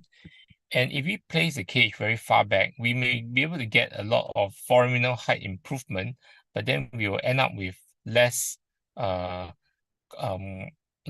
correction. This is quite different from having placing a cage all the way to the front and taking the other facet joint as well and compressing as well. And so this is how one has a good technique of recreating lumbar lordosis, and using the criteria where we take PI times 0.6 and then put 60% of that lumbar lordosis in L4 to S1 is probably how you need to calculate on how much they need to get. Now, in my own analysis of my own results, I think I must be very honest that we are not all that great in recreating T-leaf lordosis through the various techniques, right? So I do use a mixture of T-leaf as well as O-leaf or X-leaf techniques, as well as occasionally I also have some patients with undergoing endo-leaf. And you can see that the amount of lordosis creation actually is not so great. And in fact, in MIS T-leaf and endo-leaf, sometimes you actually give them a little bit of kyphosis from what they originally had, because the amount of compression is not sufficient. And especially when the posterior facets are still intact, then it's nothing for it to compress against, because you are still compressing against the intact facet joint on the other side, or intact facet joints on both sides in the case of an endo-leaf. And so in that regard, it's important to recognize what are you able to do on a daily basis. And I guess it boils down back to looking at the type of curve this patient has. Now, as I showed this picture of the Bruce Lee curve again, because I think most of us, we see on day-to-day type 1 and type 2 curve in our practice. And as a result of that, we are not shooting for the moon when it comes to having a recreation of lumbar lordosis. We're actually trying to get something that is acceptable for the patient, definitely improving what they had from preoperatively, and trying to fit it into that 60% of lumbar lordosis within the L4 to S1 region. So, as I mentioned earlier, most of my patients are single, double level patients. I think that is by and large the practice of most people in a general hospital. I do a gait and posture. For those who are gait and posture normal, I do a standing X-ray with measurements of the pelvic incidence, and I do a full length X-ray for those with knee and hip abnormality to try to make sure that they are not under undershowing their deformity because they're flexing their knees or flexing their hips. And then I do get the measurement of their PI and to try and understand how much do I need to achieve when it comes to getting back a normal harmonious curve. When it's more than 40 degrees, I would definitely think about putting their results into a gap calculator. And so I know exactly how far away they are from their target in terms of surgical. And of course, so this is one patient that I can show. This is a patient who is, you can see that she has predominantly two levels of compression there in between L34 and L45. Not so much in terms of the lumbar lordosis required, and also a very small pelvic incidence of 34 degrees. And you can see here is not that much problem. So this patient, I know that I need maybe about 10-15 degrees more of lumbar lordosis. Generally, I would just do a lateral procedure. Contrast this to the patient who has global sagittal imbalance, a higher PI. Maybe this one has 45 degrees of pelvic incidence and 20 degrees of lumbar lordosis. So she's very far off from what she requires. And so these patients, they both will get a anterior procedure to try to realign their spine, as well as I try to do multiple levels of cage placement, and that tries to lengthens the middle column. This is, of course, as a stage procedure, and I don't do this all on the same day. I will come back another day to come and do the posterior work. And during the posterior work, I will continue to remove the facet joints such that I can compress down on the areas which I feel require more lumbar lordosis, as well as doing differential compression and distraction like in the previous talk to try to bring about some correction of the coronal deformity as well. For me, the workhorse has always been putting in a big cage at L5S1, and from the front, and that you can see here through this surgical video, is about the use of the O-leaf 5-1, also known as the lateral A-leaf, because it's exactly the same approach as an A-leaf, but just that the patient is in lateral position. And you can see that it's fairly an avascular way of doing so, and one can get down to the disc, showing the disc, and then after that putting it in a cage. And often the cages can be slightly hyperlordotic between 18 degrees to 25 degrees, and that really gives a good base and a good setup in terms of lumbar lordosis, such that the rest of the levels is not trying to recreate abnormal lordosis at the wrong level.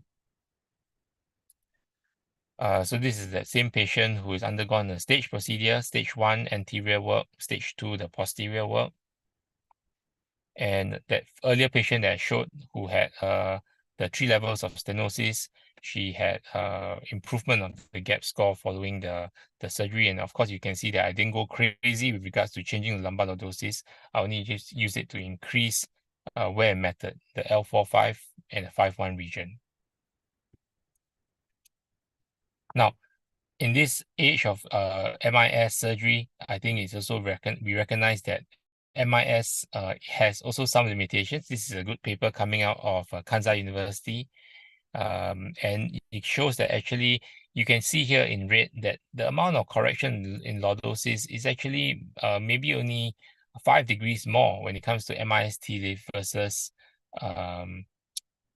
the O-leaf technique, or rather the lateral A-leaf technique.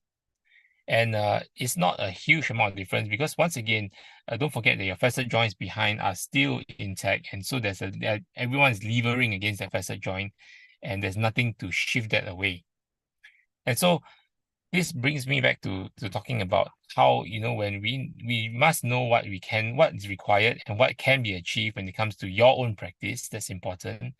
And how you must do this is actually, it takes time to go back and reanalyze the x-rays that you've done before, because then like in your hands, what is a T-leaf being able to get, what is a T-leaf with both facet joints taken down, what is a MIS T-leaf with both facet joints taken down, and each target, or rather each result, it may be different from surgeon to surgeon. And this is where your population the best, because some patients who have a maximum amount of compression, the next thing you know, you see in the post-op X-ray, you will have some sort of cage subsidence. And so really in summary, I think I do spend some time to consider the surgical parameters in my day-to-day practice. I also spend some time to look at the age because I know there is no use in trying to correct them to what super good lumbar lordosis like in their youth, because they may have a higher risk of having a PJK. I spend some time to think about the curve type, which is the type of Ruzuli curve, and then try to match that to the lumbar lordosis that they require. I find that in my practice, the use of anterior interbodies are very helpful, whether it's A-lift or the lateral lumbar interbody fusion, and I tend to use more of the anti-psoas rather than trans-psoas. But L5S1 is a typical A-lift through the lateral position, and this makes it more efficient to manage many levels at the same time.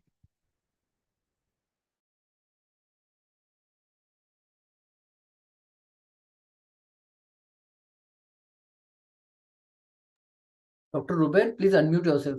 I think you are muted. Most of lordosis is in the lowest levels. And I think important that you know which is best for yourself. With that, I thank you.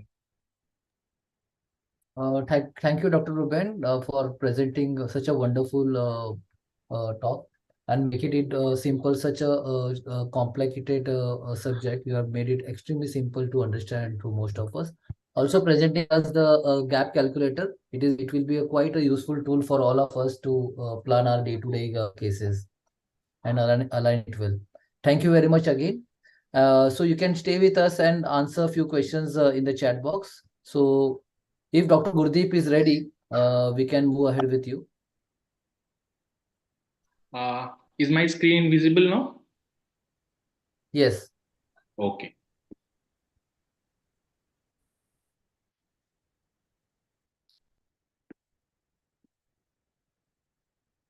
Yeah. Good morning, everyone. Sorry for the technical glitch.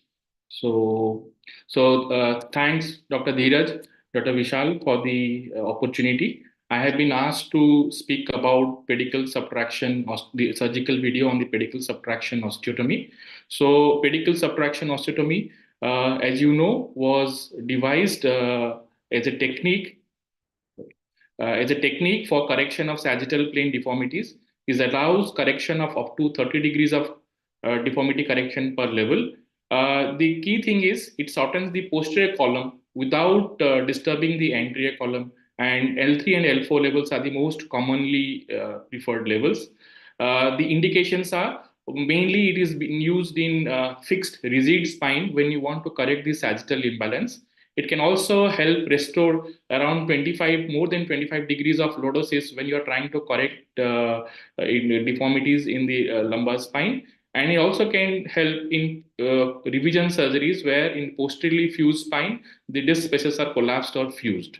So, but there are some contraindications or they may not be needed to be used, especially in patients with serious medical comorbidities or patients with poor bone quality hampering instrumentation. And in those with a flexible spine, probably this technique is not needed. So coming to our case today. So our case is a 46-year-old female who complained of back pain and stiffness and progressive forward stooping, hampering her forward gaze and limiting her daily activities. She had been a case of ankylosing spondylitis for almost 15 years. She has been on DMRDs irregularly. She has on examination, she was found to have normal neurology and normal bladder bowel function.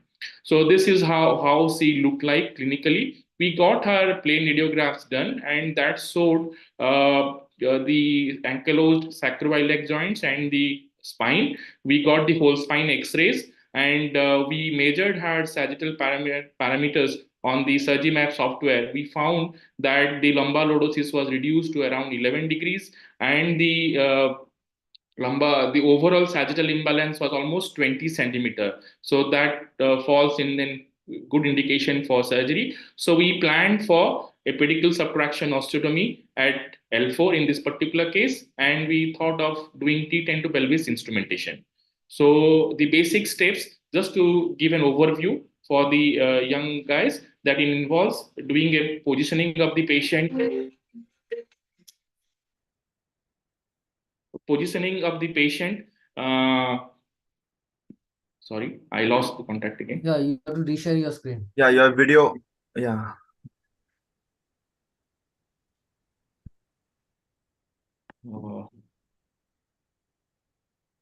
Okay, I think I have to start screen again.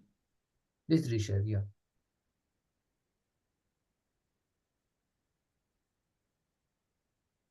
You can click on your folder wherever you have saved the file.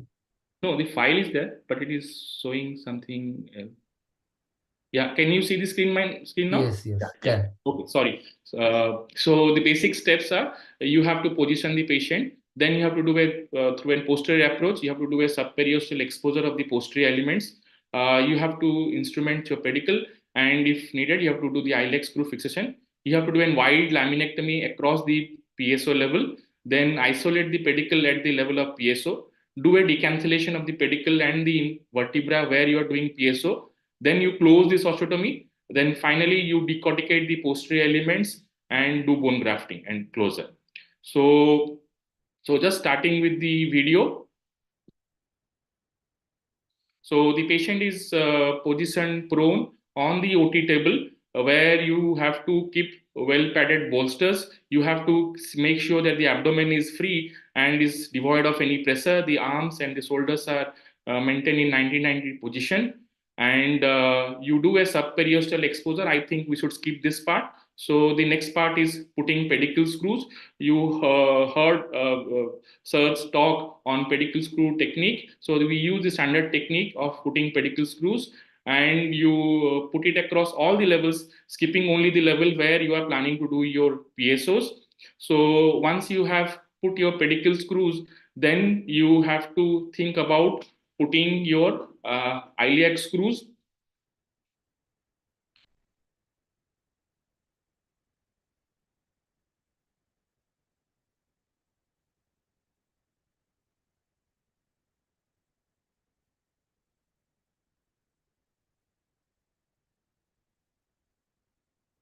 So in this case, we went up from T10 to the sacrum, skipping the L4 level. And then you put your iliac screws. There are multiple techniques of putting iliac screw. You can put your traditional iliac screw or the anatomic iliac screw, or in fact, sometimes if you want, you can even put the S2 alar iliac screw. So this is the S2 alar iliac screw that you are putting. The S2 alar iliac screw has the advantage that it is in line with the lumbar pedicle screws. So you do not need to struggle with putting the rods. But the issue is these screws cross the SI joint. So some patients may complain of pain around the SI joint later on. But in ankylosing spondylitis patients, since it is already fused, it may not be an issue. But again, your anatomic iliac screws are as good as the S2R iliac screws, but they need to be a little buried. And the starting point is around 1 centimeter inferior and 1 centimeter medial to your posterior superior iliac spine, and they are directed 30 degrees medially and 30 degrees caudally. The usual screw diameter is around 7 to 7.5 millimeter, and the usual length is around 70 to 90 millimeter screws. So I think on the cadaveric course, you will have a video on the S2 iliac screw technique. So just because on this talk, on this session, they didn't have, so I have put the video of the iliac screw, the S2 iliac and the iliac screw technique. So here we put a screw of around 70 millimeter. The diameter is 7 mm. So that will be connected to your lumbar pedicle screws. So once these screws are placed, these steps of PSO start. In that, you have to do a wide laminectomy across the PSO side. So in this case, we have decided that we will do the PSO at L4. So we need to extend the laminectomy from the top of L3 to the level of L5. Why this is necessary? Because one thing is when you close the osteotomy, there can be kinking of the dura, there can be kinking of the exiting nerve roots. So that's why you need to do a wide laminectomy. So once you have done the wide laminectomy, you expose the lateral part of the vertebral body, you can encounter segmental vessels over there. So that need to be buzzed with bipolar cautery. You can put mops or gauze pieces over there to delineate it from the paraspinal muscles. The spoon retractor, some places have institute use spoon retractor to easily delineate the lateral vertebral wall. And once the lateral vertebral wall is well delineated, you need to identify and isolate the pedicle where you are going to do your PSO. Like in this case, we'll be doing the PSO at L4 level. So we'll need to isolate and clearly delineate the L4 pedicle so that while doing your PSO, your exiting nerve roots and the traversing nerve roots are not getting injured. So here, this is the L4 pedicle we are delineating. We have to identify the L4 exiting nerve root so that it does not get kinked or it does not get injured. So a lot of centers, surgeons prefer not removing the medial pedicle wall. So that helps you in not keeping on retracting the dural sac or the nerve roots while doing the decancellation. The next step is decancellation of the pedicle. So you introduce gradually increasing size of tabs. So first the 5.5 mm tab, then the 6 mm tab, then the 7 mm tab to decancellate the pedicle and the vertebral body. Then you introduce a curate through the hole made and you decancellate the body. In angstpon, because of the osteoporosis, it is a little easier than what you see what you encounter in doing a degenerative spine.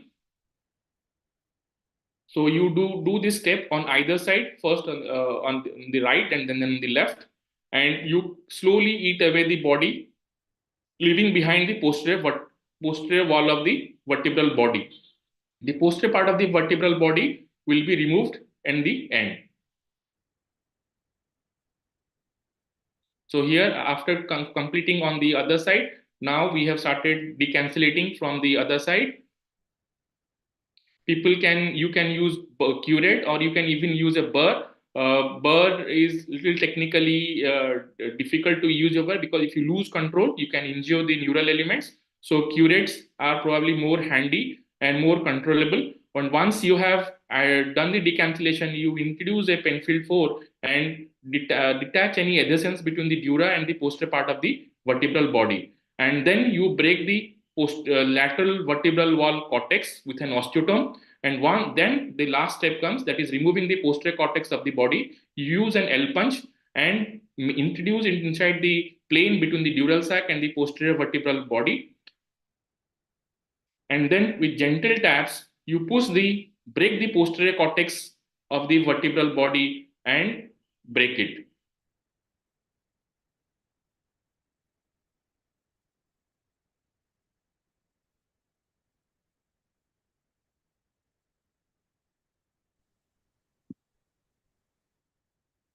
So this step is very crucial. You can use a short connecting rod while you are tapping, because in very porotic spines, the spine can translate and can lead to deficit. So a short connecting rod across the osteotomy site will help you in avoiding inadvertent translations.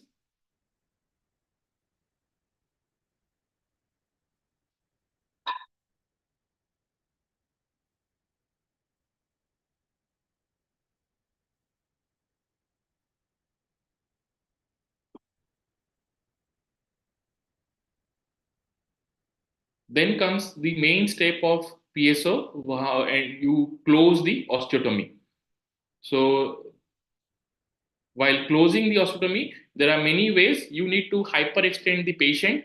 That will help you in closing the osteotomy. So you can use what is called as the table hyperextension maneuver. Like when one of your surgical team members will go, and if the table is compliant, you will hyperextend the table, and that will help you in closing the osteotomy. If such a table is not available, even simple tables, you can do this maneuver. What you do is, somebody will have to lift the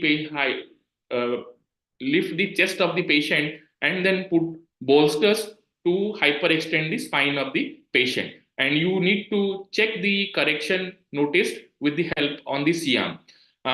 You need to put a short connecting rod across the osteotomy site. So where we are doing PSO at L4, we need to put a short connecting rod between L3 and the L5 pedicle screws, little bend also, so that when you tighten the nuts, So you have control over the osteotomy site, and it does not translate. So this is how it will look like on the sagittal plane, that the short connecting rod is across the osteotomy site and it is breathing and stabilizing the osteotomy.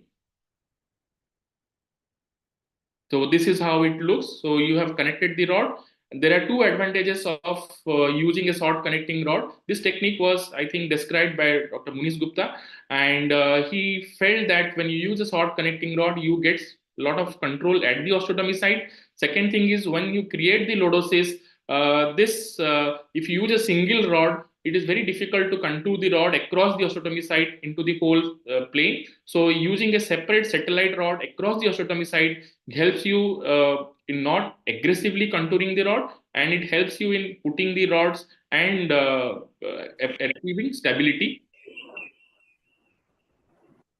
So then finally you connect you put a long final rod across the system, and that's how you get the correction. At the end of the table, you do post-op X-rays to assess the stability, assess the instrumentation and the correction. You then finally, obviously, need to assess clinically how much improvement we have got.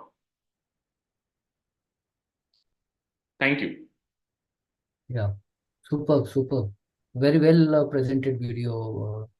Yeah, I'm sorry, there were some technical glitches with the. No, you have covered it very well. So, to our delegates, those who have not got the technical tips, still you can go through the given link in the common group and revise this video and see the fine steps of PSO again and again. So next speaker, I think I have to present my talk. So it's on hollow gravity traction. Let me see.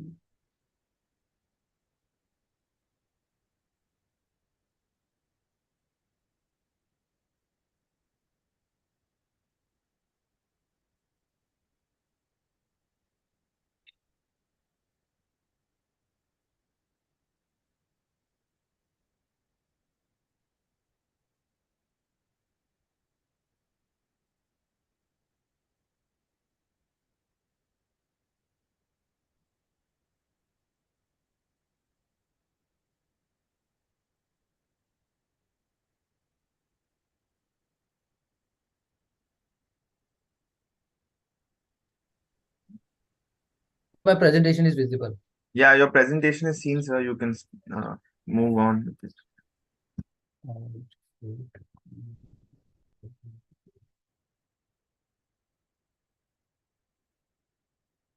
Yeah, so I'll be presenting on a hollow gravity traction and its use in spine deformity.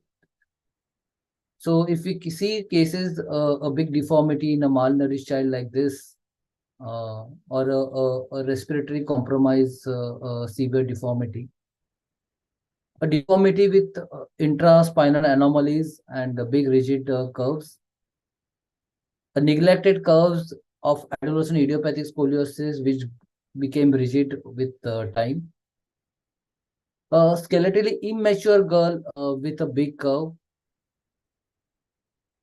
or a multi-level fuse structural huge curves like this in an adolescent boy. So there are many challenges in such cases. So we'll be discussing how in various cases we have applied the hollow gravity traction and how we have gone away with such challenging scenarios. And with such challenging deformities, there are many challenges which come up with that. It's about the bone quality, the risk of revision surgeries increases, the pulmonary compromises risk increases. Of course, the neurological risk increases if we are going for aggressive osteotomies, and the risk of implant failure also rises. So in such cases, the hollow gravity traction comes into play. So there are many ways where hollow gravity traction can be applied. It can be applied in various manner. So here we are going to discuss on hollow gravity traction, but also there were other ways where you used to apply it.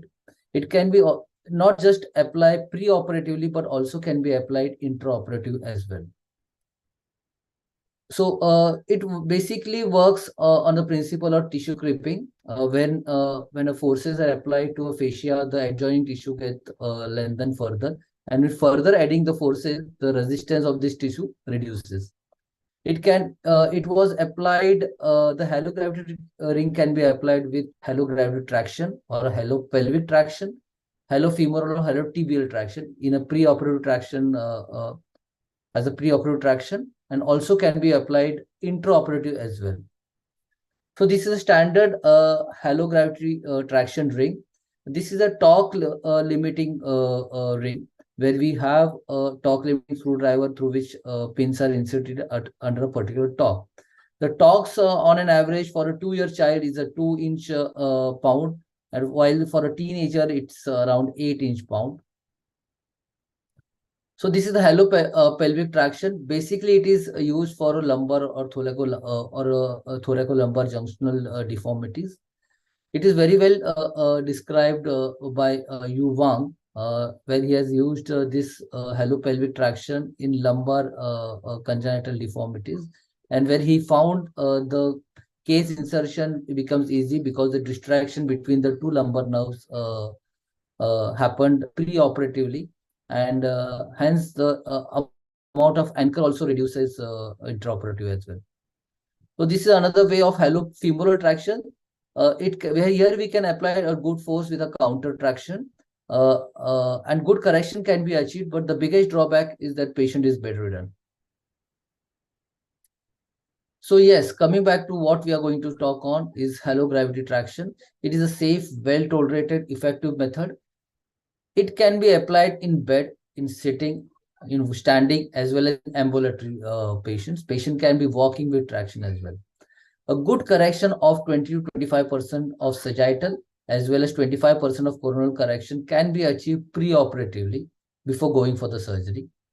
Pre-operative optimization of the patient can also be done.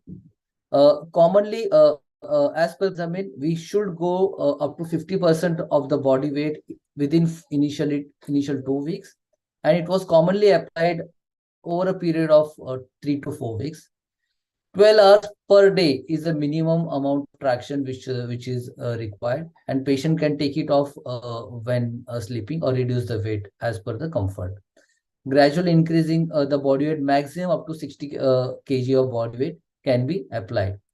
Few surgeons do it in combination with the releases, which can be an anti-release or a posterior release, whatever is the surgeon's preference, and then application of traction, where the second surgery becomes extremely easy. So this is a case one, a case with a severe pulmonary restriction in a neurofibromatosis. So she is just a 12 years old girl, and this was her X-rays. So challenges with such neurofibromatosis are the just not the pulmonary restriction or non-development of the lungs. Also, there is intercostal and diaphragmatic function hampered, and with surgery, this pulmonary function might worsen. When FCV percent is less than 40% in such child, the risk of pulmonary complications happen in almost 1/3 of this patient. The benefits of halogravity traction in such child is that we can improve the FCV to almost 14 to 15%, as well as FEV1 to almost 14%, along with T1 to T12 length, which helps in improving the pulmonary function, also increases pre-operatively. So this is how we have applied the halogravity with a basic ring. And the patient was unfit initially because of her pulmonary function, which was almost 29% of FCV percentage, which improved to almost 43%, so 14% gain. Along with that, we can use chest spirometry, pulmonary trainer, and other tools of nocturnal nasal intermittent positive pressure ventilation can be applied. So this is another second case of severe rigid scoliosis in a young child, in a young girl, almost 22 years of age, She was having adolescent idiopathic scoliosis, but with time she has neglected. She was looking for a surgery, and somebody was not keen to offer her. And she came to us when she was 22 years of age, and she was having a big curve of kyphosis of 106 degree as well as a rigid curve of scoliosis of 120 degree. On traction, it was stretching up to 102 degree only. There was some fusion attempt, some osteophytes on the concave side. And here we have applied traction for almost 4 weeks. And within that period, she has got a height gain of 2.6 truncal height gain of 6.5 centimeter, which was a huge, and also impingement got better. So from 102 pre-operative, she with traction view, she was again coming back to 88 degree. So that reduces our intraoperative load, and we have got a correction with 54 degree of corpse correction. And from 102 degree of kyphosis, it's 46 degree after correction. So these were her clinical pictures. So yes, we along with the pulmonary function, we can also get a good kyphosis as well as scoliosis correction, and the extent of osteotomy as well as the need of anterior surgery also reduces. Next, let's go to the other cases like neurofibromatosis, a big curve with unsegmented bar on the concave side. So here, this child might need osteotomy. Here we try to avoid that and just gone ahead with a halogravity traction for initial 3 to 4 weeks, and stretch the secondary structural curves and use gone with multiple level pontes intraoperatively, and we have got a decent cosmetic correction. So let's see a third case of a malnourished child with a severe pulmonary restriction. You can see this was a sick, fragile child, and actually unfit for the surgery, pulmonary as well as nutritional point of view. So during this time, we have applied a halogravity traction, improve this child's nutritional status, and he has got a good weight gain during that period, and hence the post-operative complications has reduced during in our case. In such cases, when child is not taking enough food, it has been very well described to use gastrostomy tube, which can be insert endoscopically, and patient can be fed through that. So we have got a decent correction as well. There was no intraoperative issues during and 6 months the patient is doing quite well, and it has fused well as well. So let's see in another case where patient had intraspinal anomaly with diastome. So he has a split cord as well. And early signs of myelopathy, only the reflexes were exaggerated. Here, the advantage of in such cases with a neurological compromise is that the cord function get tested. Where how sick is the cord, we can test that. During the traction, the cords, when it is draping at the apex of the deformity, it gets slightly off. With a partial correction, it allows the cord to be slightly off the apex. A gradual lengthening of the vertebral column can be achieved, and the need of osteotomy also reduces, as I have mentioned earlier. During this, such child should be assessed very closely twice a day neurologically for sensory, motor, as well as the reflexes part, and ask for any neurological symptoms which happens during that time. So this was the CT image of this child, and with traction we have reduced 20 plus degrees pre-operatively, and intraoperative we have got almost 50% more correction. This was the final picture of this girl. Let's see another case with a child with a skeletally immature skeletal and with a big curve.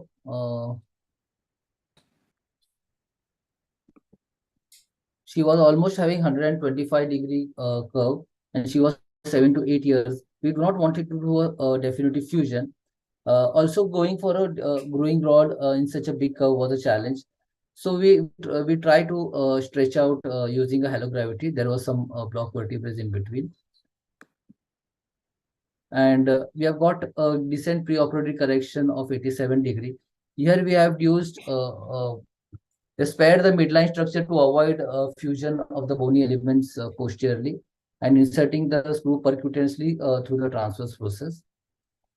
We have used the active apex control technique in this child, and this child is doing well on follow-ups. So this is very well described by Aladdin Ahmed. You can go through this literature. I think this is a final example. Here is a structural fused at multiple level in an adolescent boy. Here, this child may have needed extensive osteotomy, and we have used this intraoperative. We have a very basic setup for this kind of deformity. This is a public hospital. We have used the same thing you have used for 4 weeks, and this is how we have got the correction in this child. And there was no only with a multiple level pontes we have managed this correction. So there are few cases where we have done halogravity traction, which was 100+ degree. So this is one of the examples. Every case is it's not required, but right now my criteria is how acute is the curve, and apart from that, if a patient is having adolescent scoliosis, I only in cases more than 110, 120 degree, I use the halogravity traction. Otherwise, if it's 100 to 120 degree in AIS, I try to avoid it. So this is one of such curve where I haven't used the halogravity traction, and still I have got a decent correction. There are some cases where I burned my hand. So this is one of such case. So here this child is having a big neurofibromatosis which presented with some quadriparesis, though he was functional on presentation. So this was the images. He was able to just walk when he presented to us. On the application of the halogravity traction on day 1, he deteriorated in front of us just with 2 kg of weight. And after removal of the halogravity weight, still he deteriorated further. We have to take him for surgery immediately. And this was the anterior surgery, and we have got a decent correction from 170+ to 20-30 degree of at the final. So complications do happen the halogravity traction. Specifically, spine surgeon, we should look at the pin track infection, which can cause osteomyelitis and intracranial issues. Look for nausea, vomiting, nystagmus. Look for any other pulses, cranial, brachial nerve pulses. Avian dense avascular necrosis of dense tip has been described. Few patients may have a psychological intolerance, but most of the patients are quite happy with the use of halogravity traction. The trapezial sore is a very common complaint with this patient, and however, we have to look very closely for the neurological as well as the cranial nerve involvement. There are some contraindication as well, skull deficiencies, especially in neurofibromatosis or fragile child. We have to get a CT scan and look for the skull thickness. In osteogenesis or osteoporosis or osteogenesis imperfecta, if there is some intracranial mass lesion, we have to try to avoid that. Or if there is a severe stenosis already, which was in one of our case with a deformity, we have to use in caution or try to avoid it. Yeah, so frequent check is important. As I've told you, look for pin track infections. Look for assessing cranial quickly. Just ask them to swallow, speak, and take out the tongue when you are taking ward rounds. Pulmonary function test has to be done, and 6 minutes walking has to be advised to look for any pulmonary functions for assessing a pulmonary function. Neurological daily, twice a day is ideally we have to check it. And a serial radiograph of the cervical spine also has to be taken regularly to look at the distraction, and also to measure the T1 to T12 length on follow-ups. Yeah, so it helps in many ways from us for improving the nutritional status, preoperative optimization, improving the respiratory function, assessing the neurological insult which might be happening, improving the spinal alignment, reducing the need of aggressive osteotomies. So all these are major benefits with use of halogravity traction. And I will like if we have time during the cadaveric session, we'll definitely try to teach you how to apply the halogravity traction on the cadaver as well. Thank you very much. Yeah, any questions you can just type it in the chat box. We can move ahead with our next speaker. Rohan, who is our next speaker? Yes, sir.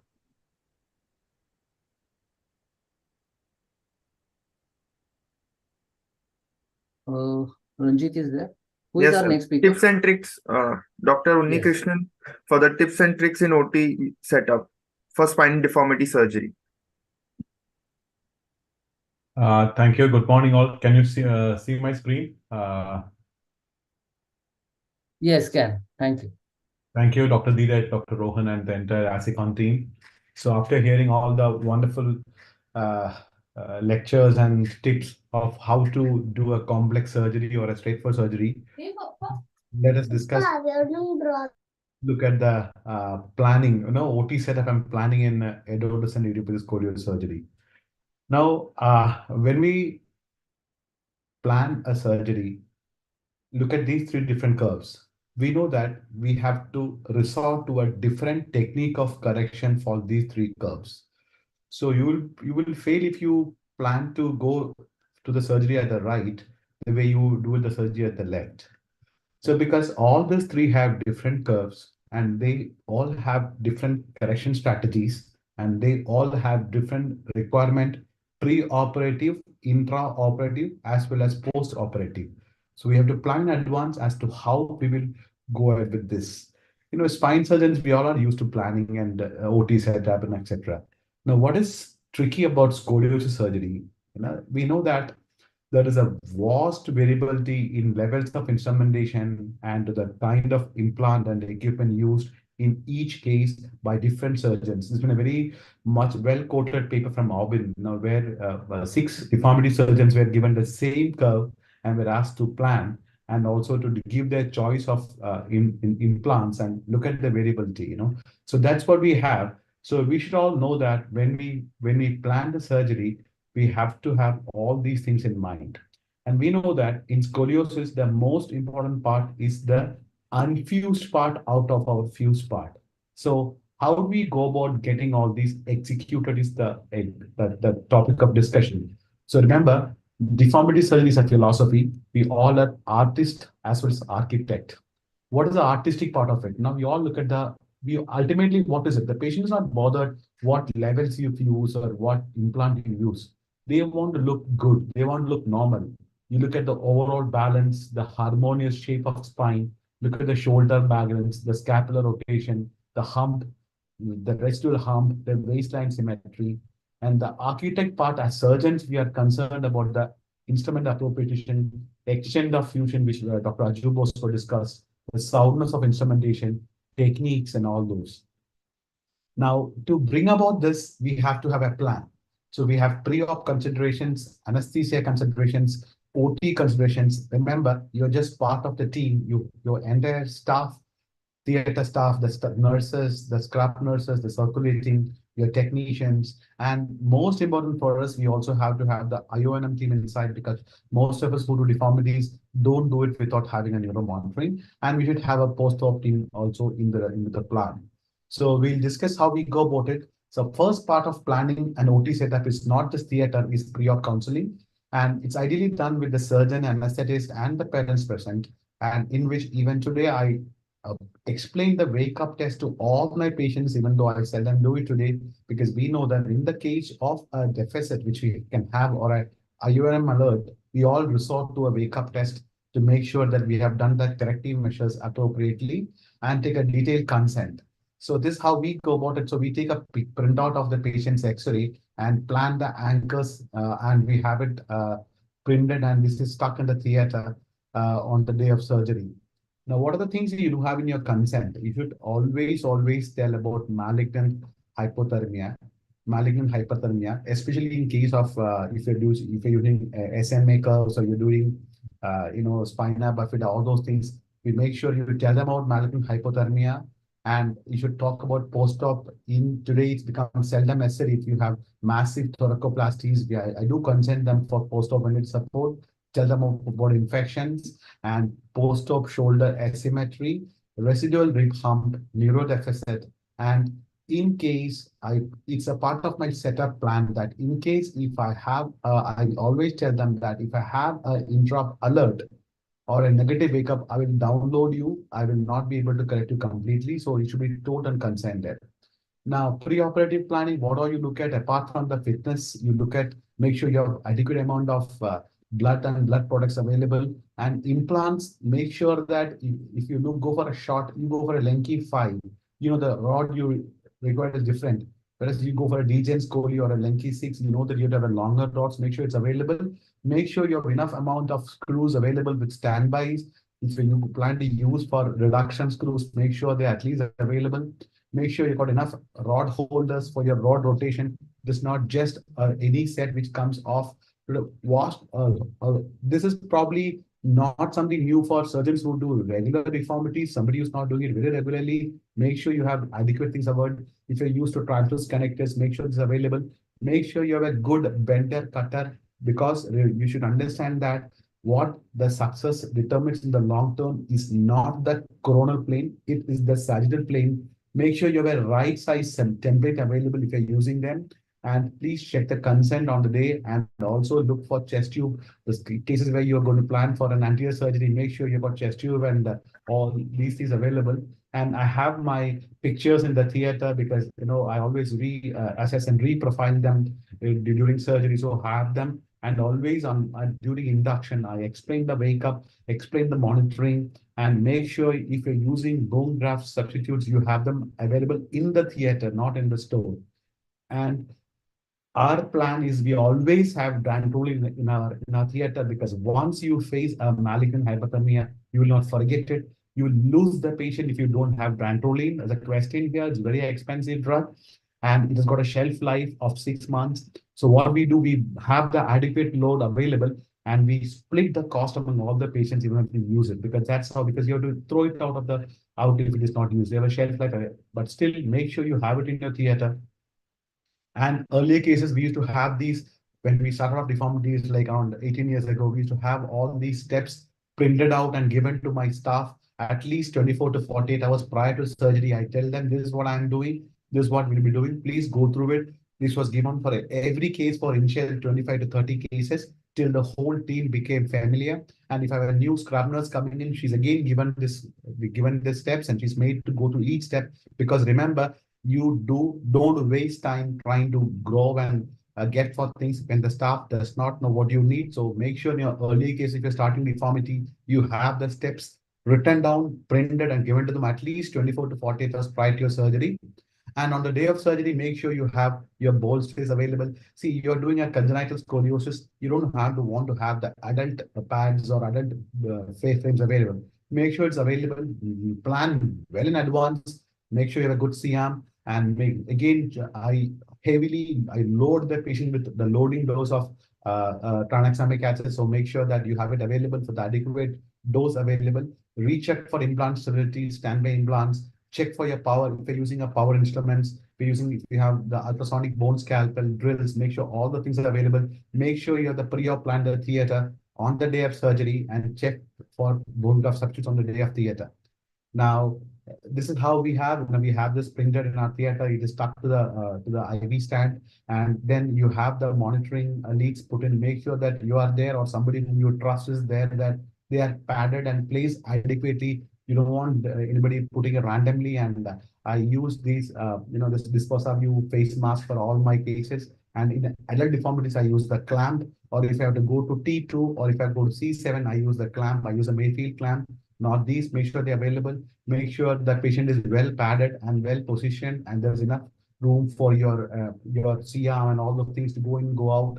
And once I will not go through any of these steps, because we have four key steps in scoliosis surgery. One is exposure, second is anchor placement, third is rod contouring and correction, fourth is fusion. Each has got its own place.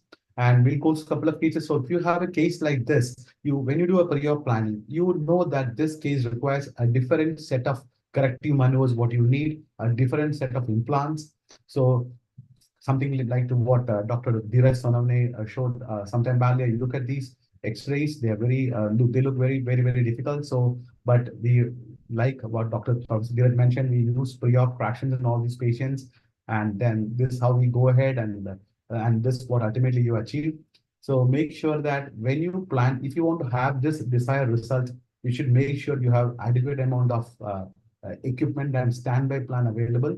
And another, again, you go for these. Now, you know, this case will not correct without an osteotomy. So you should, your pre-op planning or your OT setup should include these things that this needs an osteotomy, a VCR. So you should be ready with all the equipment what you need for a VCR with this. Don't go in with just your regular adolescent implants available. So then this be vended the 3-level VCR and make sure you have adequate cages and cage cutters available so that you can get them manipulated or get them fine-tuned intraoperatively. So you should have all these things in your armamentarium, in your planning, and another case. So this is something very straightforward. So in this case, you know that you don't need anything more than your regular implants available. So to conclude, take time to plan the setup, plan as per case, and remember, you are the lead of the team. So you should plan just not for the surgery. What will happen if you have an intra alert? What is your plan B? What is your plan C?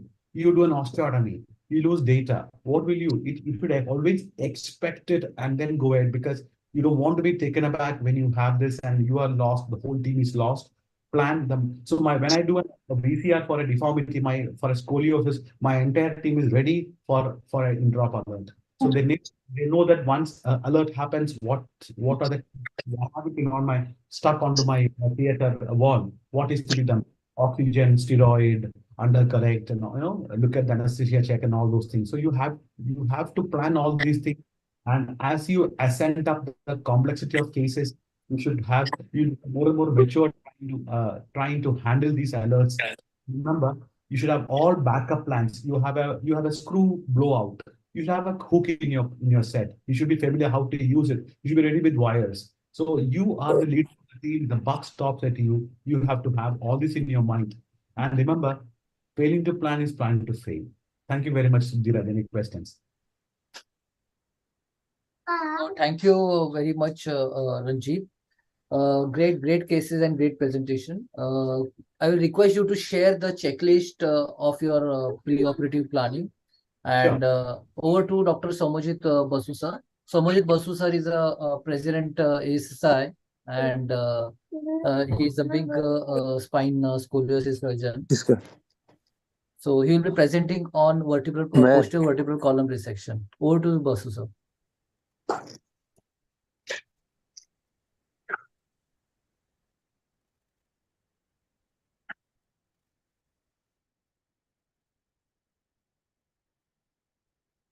Thanks, Dheeraj. I was listening keenly to all of you guys talking for the last half an hour, and I take this as a beautiful opportunity to educate myself. Very good cases, and I'm sure this curtain raiser to the Cadaveric workshop on deformities on next Sunday would be a fantastic hit. I'll just go through a recorded video of a VCR in a neurofibromatosis kid, and I can take questions after this is on. I was just a bit unsure whether it'll play or not. I'll just check out whether it's going to play or not.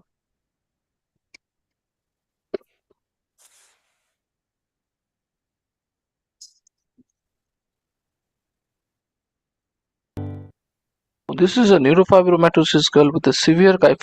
Is it playing? Yes, sir, it's playing, sir. Yes, sir. Scoliosis, who presented to us with spastic paraplegia. Do you have the voice? Are you hearing the voice? Yes, the voice is also clear. Right, thanks. Grade 0/5, and as you can see, there's a horrendous 130-degree kyphosis. If you look at the 3D model, which we looked at intently before surgery, you can find that there's a complete 180-degree rotation, and the first stage was consumed in exposure and insertion of pedicle screws alone. Now, in the second stage, we went in again because we had significant blood loss in the first stage, which compelled us to stage the surgery. As you can see that there's a complete exposure of the apical region with 3 apical ribs on the concavity and 3 apical ribs on the convexity. The surgery starts with a resection of the concave ribs. As you can see, 3 concave ribs are first taken out in preparation to a vertebral column resection surgery. Now, this is the convexity. As you can see, there are 2 vertebral bodies which are completely joined together, and this is the convex rib on which the osteotomy is being done, and serially 3 convex ribs are taken out so that the entire spinal column is disconnected with the thoracic rib cage, and that is a critically important first step in performing a vertebral column resection or a VCR surgery. Now, after this is done and proper hemostasis is achieved, the entire vertebral column is exposed from the convexity right up to the concavity with all the posterior elements properly exposed. And as you can see that these are the apical dystrophic vertebrae, and then a temporary rod is placed on the concavity, and then the laminectomy is started. A generous laminectomy is done with usually 1.5 laminae up and 1.5 laminae below. That means approximately 3 laminae are removed from the apex of the curvature. The curvature is a kyphoscoliotic one with a major kyphosis, and that is where the apex of the laminectomy starts. As you see that the dura is gently exposed, and using rongers and nibblers, these are removed and the dura is exposed with minimal injury or minimal handling of the spinal cord. Now, once the cord and the thecal sac on the dura is exposed completely, the next step would be to check out whether all posterior compressive elements have been taken out or not. So this, as you can see, are the final stages of the laminectomy up and down, and this will be followed by anterolateral decompression. That is, we go anterior to the cord on the concavity. So this is the concavity, and this is the concave facet excision which is being done, and after the resection of the facets we can see anterior aspect of the cord, that is the vertebral body, that is the posterior aspect of the vertebral body, which is gently dissected out, and the anterior space, that is the space anterior to the dura, is gently dissected out. This is a very critical part of the surgery and should be done with utmost care and utmost caution, and at all points in time the bleeding has to be under control. That is a very major surgical challenge, and this has to be kept in mind always, because excessive bleeding would obscure the vision of that area and also increases the chance of potential injury to the neural elements. Now, once this anterior part of the thecal sac is exposed and the roots are exposed, you can see that the root has been excised, and this a couple of thoracic roots are excised on the concavity, so that we have good anterior free space which would enable us to do a complete resection of the anterior elements which is anterior to the spinal cord. Now here you can see that the spinal cord is exposed, and the dissection anterior to the theca and anterior to the dura is done with utmost care. And again, I will just go on overstressing that bleeding has to be controlled at all steps. This is a surgery done under the microscope for better visualization, and the small amount of cord retraction or handling which you are seeing is a very magnified version of the actual handling. So that has to be minimal to prevent further neurological deficit. Now this is the convexity which is now curated out. As I had shown you previously, there is a dystrophic apical vertebrae which needs to be taken out for completion of the vertebral column resection. The concave resection has been done, anterior to the thecal sac has been dissected out well, and in the presence of the concave temporary rod, we are now proceeding and going ahead with the resection of the convexity. That is where you can see that the patty is being put, and the this gauze piece is now protecting the cord anterior to on the convexity. So this is a gentle dissection on the convex side of the spinal cord, and the last rim of bone which is there needs to be dissected out before it is completely resected out, and that is the last bit of bone which is now being taken out. And this convex facet excision as well as the anterior part of the bony structures which are just anterior to the thecal sac would be taken out last, and as will be demonstrated shortly, you will find that the entire space anterior to the thecal sac has been freed out, and a dissector is passed from convexity to concavity and concavity to convexity. So you can see that this is the last bit of the vertebral body which needs to be taken out, which is just anterior to the thecal sac, and this will be finally taken out to complete the vertebral column resection in totality. Before that very technically important step is to delineate the structures which might be compressing the cord, and meticulous resection of all the compressing elements is mandatory before finishing off and completing the process of VCR. This is the final bit of bone which is taken out gently, and a very mild retraction of the spinal cord is done so that it is completely decompressed as well as freed out of all the compressing elements. Occasional additions may be there which needs to be very gently handled, and all the additions removed before a final dissection is done. This is being shown in all details because this is the most important step and the most critical step of the surgery. Neural monitoring is continuously being done. Though this was a paraplegic patient, she had no MEPs during surgeries, but she had some reserved SSEPs over which we were banking upon during the entire course of surgery, and repeated average taking of these SSEPs were done to ensure that no further damage to the cord was done. Now you can see that the dissection, a flat dissector is put to prove that there is a circumferential VCR, and the anterior aspect of the thecal sac is now completely free of any bone, so that the correction can now take place. We will now insert the convex rod over a domino, because the apex is the place where we usually place the domino. We place a rod below, capturing all the anchors distally, and a rod on the convexity above, capturing all the anchoring proximally.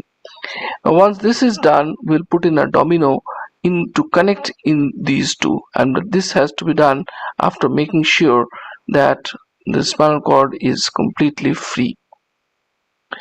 So this is the loosening of the temporary concave rod, so that we can now put the convex rod attached using a domino, and you will find gently that the two rods are completely out of angulation with each other, and once they are captured in the domino, the correction of the kyphosis occurs elegantly.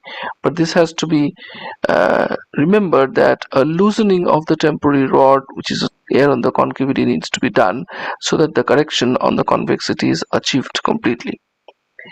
Now, as you see, this is a gentle moving of the entire spinal column, and this is a 5-script rod holder as it gently puts the distal convex rod into the domino, and by this, as we slide the domino down and as it captures both the rods together, correction is achieved, and that is how the correction was achieved, and then the domino is tightened. The domino is serially sliding down and tightened, and the deformity is getting corrected slowly and steadily. This is a good controlled mechanism of deformity correction, because this ensures that the screw pull-out rate is much less, because both the rods have 3 or 4 anchors, proximal and distal, and this is how the rod looks like after getting captured. You can see that the laminectomy defect has now significantly got less because of the correction of the kyphosis. And then we will prepare this space on the convexity for the cage to be inserted. And once this is done, we will be putting in an expandable cage and fitting it in before doing a final compression, a periapical compression, to get the final kyphosis correction and the scoliosis correction. This is a bit of the rib which was obstructing us, which has been taken out, and once the anterior area, anterolateral area of the convexity is cleared, there is the cage going in. As you can see, this is an expandable cage which is now going in, and this goes into the defect, and once that is expanded out, the cage becomes much more stable and it gives an additional fulcrum over which further compression over the periapical region can be done over the domino so that we get good correction. So here you see that the cage has been inserted into place. It is reasonably stable, and now we will do a little bit of expansion so that the cage is locked into position and acts as a good fulcrum for further deformity correction. That is the expansion of the cage which is taking place. I am feeling it. It's now nice and stable, and the extra rod has been cut by an in situ bender, and this is the final construct. As you can see that the two rods are now snugly fitting into the domino connector. This is the periapical compression which is done to correct kyphosis as we go along from the apex to the end vertebrae region of the instrumentation. Segmental compression which relieves the kyphosis, and that is the final picture where the 140 degree kyphosis is now corrected to 73 degrees and the scoliosis of about 50 degrees is corrected to nearly about 10 degrees. And this is her pre and post-operative picture immediately after surgery, and it was a real stroke of good luck that she started to recover.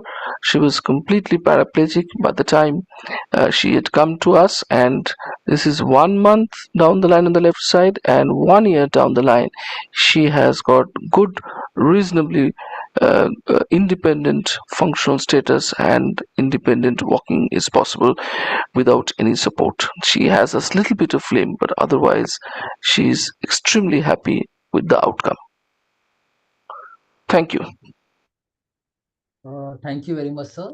It was. So I'm ready to take questions, Dheeraj. Yeah, sir. So you can answer the questions in the chat box since we are running late of time.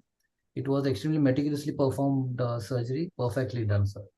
So I will request you to stay with us, sir, and be there for the conclusion remark as well at 1 p.m. And for delegates, even though you have not understood, we are going to do all this hands-on during the cadaveric workshop, and we will also provide you the link, the whole the webinar. So over to the next speaker, Rohan. Can you call our next speaker? Yes, sir. Next speaker is Dr. Abhishek Srivastava, sir. Yeah. Hello. Yeah. Can I share my screen?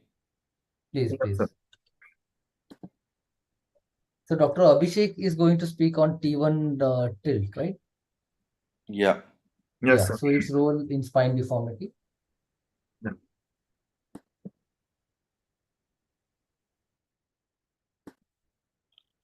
Can you see my screen? Yes, sir. So we are waiting for the slideshow. The slideshow. Yeah. So a very warm good afternoon to everybody. First of all, I would like to thank the ASSI, Dr. Dheeraj, and the organizer for giving me this opportunity to present this talk. Today, I'll be talking about T1 tilt in spine deformity surgery.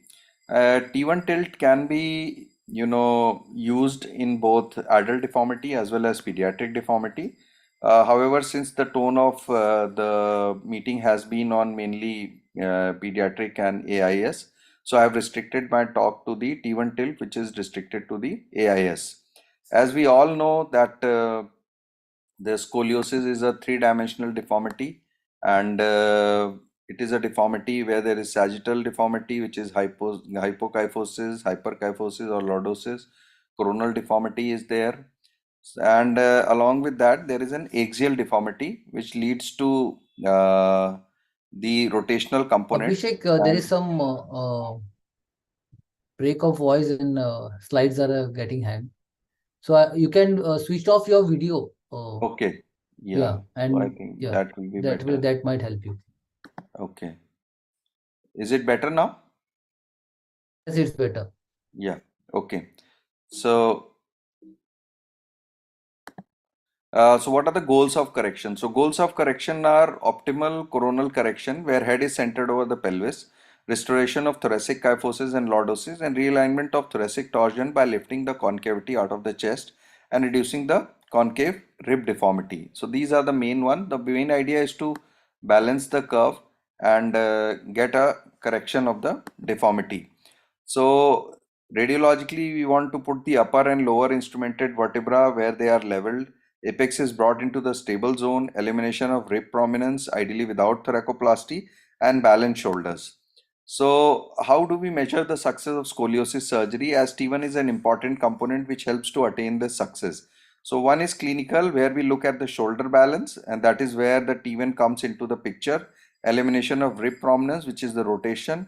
Pelvis balance and lumbar hump, which is because of the pelvic obliquity and as well as lumbar rotation, which is assessed radiologically by Cobb's measurement, sagittal alignment, and rib prominence. Also, patient-related outcomes are also important. So SRS scores are a way to gauge patient-related outcomes, and it has been shown that shoulder imbalance lowers the result of the patient-related outcomes and also causes patient dissatisfaction. Therefore, achieving shoulder balance is important. However, it is relatively unpredictable. So the T1 helps in finding the light in this for this difficult problem. So post-operative shoulder balance is an important problem, and it can be as high as 25% as reported by Zhang. So 1 in 4 patients may report a shoulder imbalance problem. It is lowest in Lenke type 1 compared to 2 and Lenke 5AS.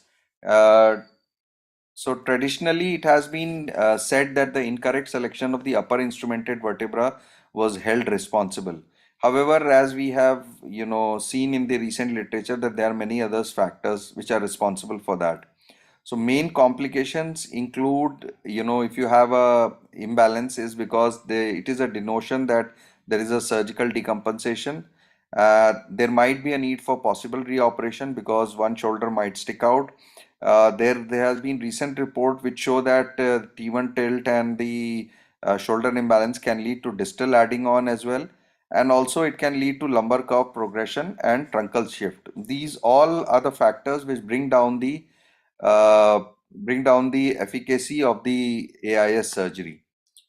So what is a normal shoulder alignment? So there was a study which was done on healthy volunteers where they show that the variation can be from 1.5 to 2.4 centimeters. So everyone doesn't have a level shoulder, that we have to understand. However, ballpark 0.9 centimeter is the difference which we keep, and the cutoff line usually which is accepted now is 20 mm difference in shoulder height, which is a reasonable threshold. However, some studies have reported even stringent criteria like 10 mm and 15 mm shoulder. So how do we measure, right? So we can have a shoulder level angle where we measure the two height of the shoulder from the back, and the angle is measured against the horizontal line. Similarly is the axillary line, where we join the two axillary lines, and again the angle is measured against the horizontal, and same is done with the scapular angle, the inferior most part. Out of all these three, scapular angle is the one which is most significantly correlated with the shoulder imbalance. Other way is to also calculate shoulder height difference. When we look from the front, we can have a trapezial angle, clavicle angle, and this is where volume also can be measured. Coming to the radiological shoulder imbalance parameter, so there are two types of shoulder imbalance. One is lateral shoulder imbalance and one is medial shoulder imbalance. Sorry, spelling error is there. So lateral shoulder imbalance depends on the clavicular angle, which can be measured as shown in the picture, where you measured from one top and against the horizontal it is measured. Then there are other measures such as coracoid height difference, clavicle rib angle difference, and radiological shoulder height as well. Medial shoulder imbalance is usually seen in the form of trapezial prominence, and T1 tilt angle is one of the most important measure where you can guess the medial shoulder imbalance. Also, indirect proxy of T1 angle is first rib angle, where you measure the two ribs and stick it against the horizontal to find the angle. And so basically, how do you measure it? So it is formed between the line drawn along the superior end plate of T1 or along the zenith of both the first ribs if T1 EP is not well visualized, and the horizontal line is drawn at the same level. T1 tilting to the left is negative and T1 tilting to the right is positive, considered positive. So what are the advantages of T1 tilt? To look at it, to manage it. Some say that achieving a T1 in a low flexibility curve should be a priority because it improves the outcome. However, it may require fusion to the PT. Residual PT tilt, T1 tilt of more than 9 degrees intraoperatively increases the odds of shoulder imbalance to more than 7 times if you don't have a tilt or which is less than 9 degrees. Severe AIS and congenital scoliosis with complex pathogenesis, preoperative shoulder height and T1 tilt were found to be independently predictive of postoperative shoulder imbalance. So these are the factors which or the arguments of against for the T1 tilt measurement and keeping it always in mind while doing the surgery. So there are, however, some naysayers as well. The T1 tilt was initially utilized to estimate clinical shoulder imbalance. However, a lot of people could not find a strong correlation. However, mild correlation has been observed. It has been revealed that T1 tilt could not differentiate between normal and abnormal clinical shoulder balance. Lumen even demonstrated that T1 tilt cannot be used as an intraoperative proxy to determine postoperative shoulder imbalance. However, neck tilt correlates well with T1 tilt and occurs due to residual PT curve or overcorrection of the main thoracic curve.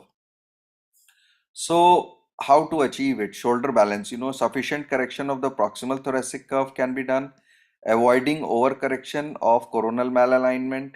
Let the remaining main thoracic curve and LC motion segments compensate for coronal balance when operating on 1 and 2 AIS patients. Choice of upper instrumented vertebra has been much disputed. Shoulder level could be a practical modifier for this dilemma. So in proximal thoracic curve fusion, this acts as a left shoulder depressor. Main thoracic curve fusion, if you are aggressive, it is a right shoulder depressor. So you can, either go for an aggressive proximal thoracic curve correction and fusion or main thoracic curve correction or fusion, depending on what you feel. These are the two forces which can help in, getting an optimum T1 tilt and thereby shoulder balance. So what are the risk factors? So surprisingly, Risser grade more than 3 is a known risk factor for posterior shoulder imbalance, which is contrary to what we see for adding on phenomena or progression of lumbar curve when we do selective thoracic fusion. Where younger the patient is, more the chances of progression of the curve in the lumbar spine is there. However, here the older the patient is, the lower the ability to compensate, and also the curves become more rigid. Also, the rigid proximal thoracic curves are also prone to postoperative shoulder imbalance, especially Lenke 2 and 4. Upper end vertebra T1 is regarded as a risk factor. Excessive correction of the main thoracic increases the risk of shoulder imbalance in less severely affected patients. A high preoperative left shoulder also carries a much higher risk of posterior shoulder imbalance. Postoperative shoulder imbalance. A low preoperative main thoracic curve flexibility is also a risk factor. Age, gender, and BMI are not among the risk factors of postoperative shoulder imbalance. So what are the strategies? So you can do, as we have already discussed, that you have to find the balance between going for proximal thoracic or aggressively correcting main thoracic. So these are the two strategies which you can take. Use of hooks have been reported in various studies recently. Ruben, who was one of our presenters, has recently published a paper in 2012 which shows that hooks might give some protection to this problem and help in leveling of T1 tilt over a period of time.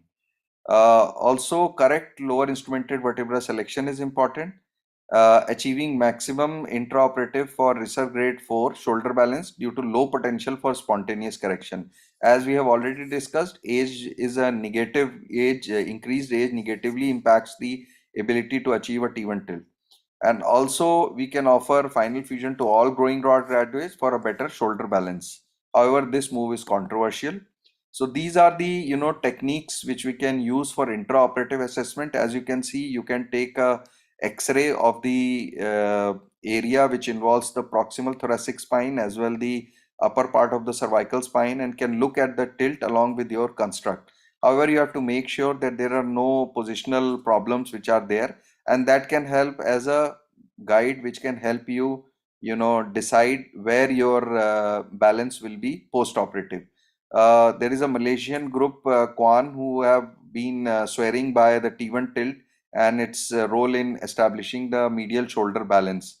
However, as I have already told, there are some group which are against. However, this is the best which we have, which can help us to assess the shoulder balance.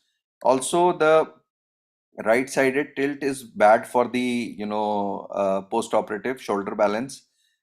This is one case where you can see it's a smaller curve, 51 degree, where it was quite flexible as well, and we have gone up till T2 hooks and T3 screws was done, and a good shoulder balance clinical obtained after the surgery.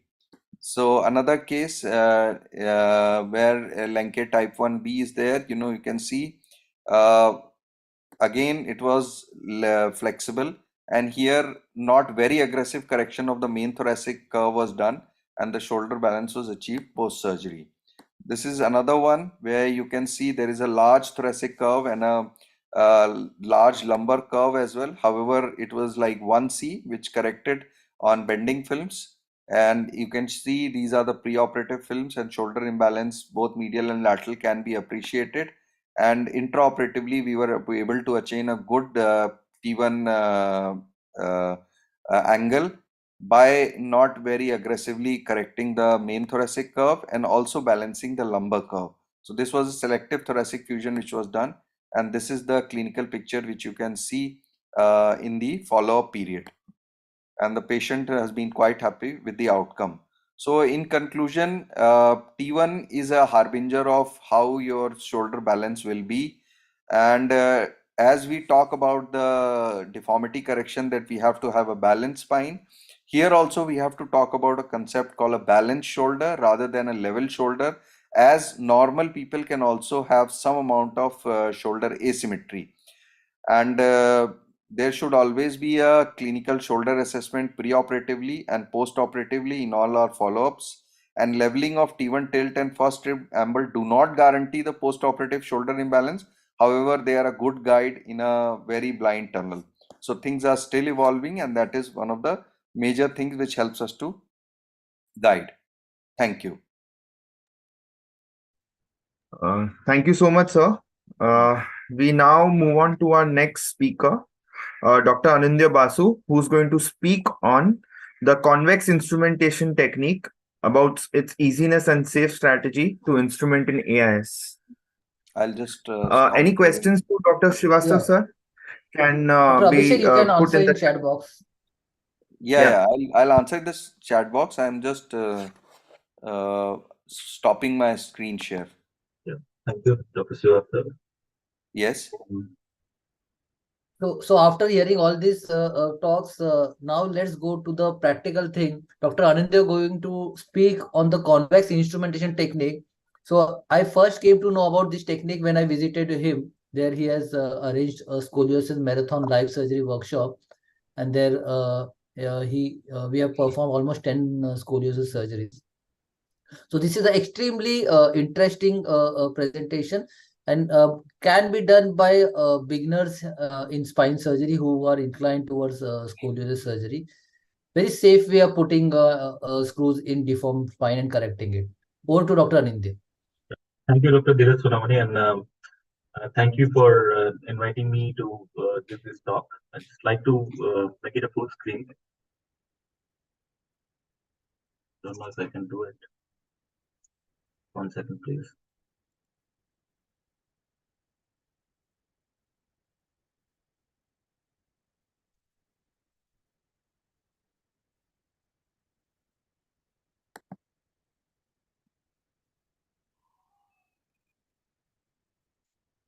That's it.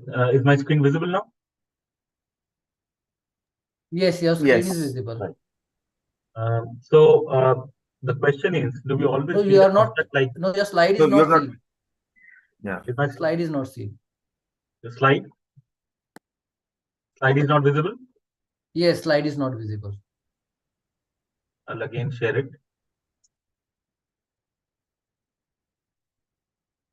Now it is visible? Yes, yes. Yes. So the question is, do we always need a construct like this to correct scoliosis, and does it always give us a good risk-benefit ratio? I mean, we want to be safe, we want to be quick, we want to be less costly to the patient. And so we always caught in a dilemma whether how to reduce costs, how to be more safe, and how to be more effective to the patient. And we also always want to save money, because in India, cost is a big issue. If you can save 1 lakh, 2 lakhs for the patient is happy, the parents are happy, and the hospital is also happy. So, and the thing is, at the end of the procedure, at the end of the surgery, end of the day, you need a happy patient. A patient who is happy coming back to you saying, "Thank you, doctor, for operating on me." That's what you need at the end of the day. And as emphasized by all our speakers, balance is the key in spine surgery, in scoliosis surgery. So we need to correct the truncal shift. We need to have balanced shoulders. We need to correct the rib hump without or the loin hump without doing costoplasties and things like that. So those are the, if we can achieve those, all these goals with a technique, and so I think that would serve the purpose. And this is the patient. The patient is basically the end of the, it's very important to have a balanced spine and a happy patient at the end of the surgery. So the surgical technique, the convex technique, is basically the technique that I follow is freehand pedicle screws, monoaxial at the apex, or we can put in uniaxial screws as well, and or the uniplanar screws. And we after putting in all the screws, we do an X-ray to see the adequacy of the screw placement, and then the corrective rod is attached to the convexity of the curve. Titanium rod is always used. Don't use cobalt chromium rod because titanium is more forgiving, I would say. And the thoracic correction is always carried out first with MEP and SSCP, and the segmental vertebral rotation is then performed, and the rod attached on the convex side of the main thoracic scoliosis is overbent in order to correct the thoracic hypokyphosis. It is very important to prevent flat back in AIS cases, because AIS is generally a lordo scoliosis rather than a kyphoscoliosis. So, and to establish a thoracic kyphosis, to restore the thoracic kyphosis, is one of the biggest challenges of AIS surgeries. So this is what the convex construct looks like.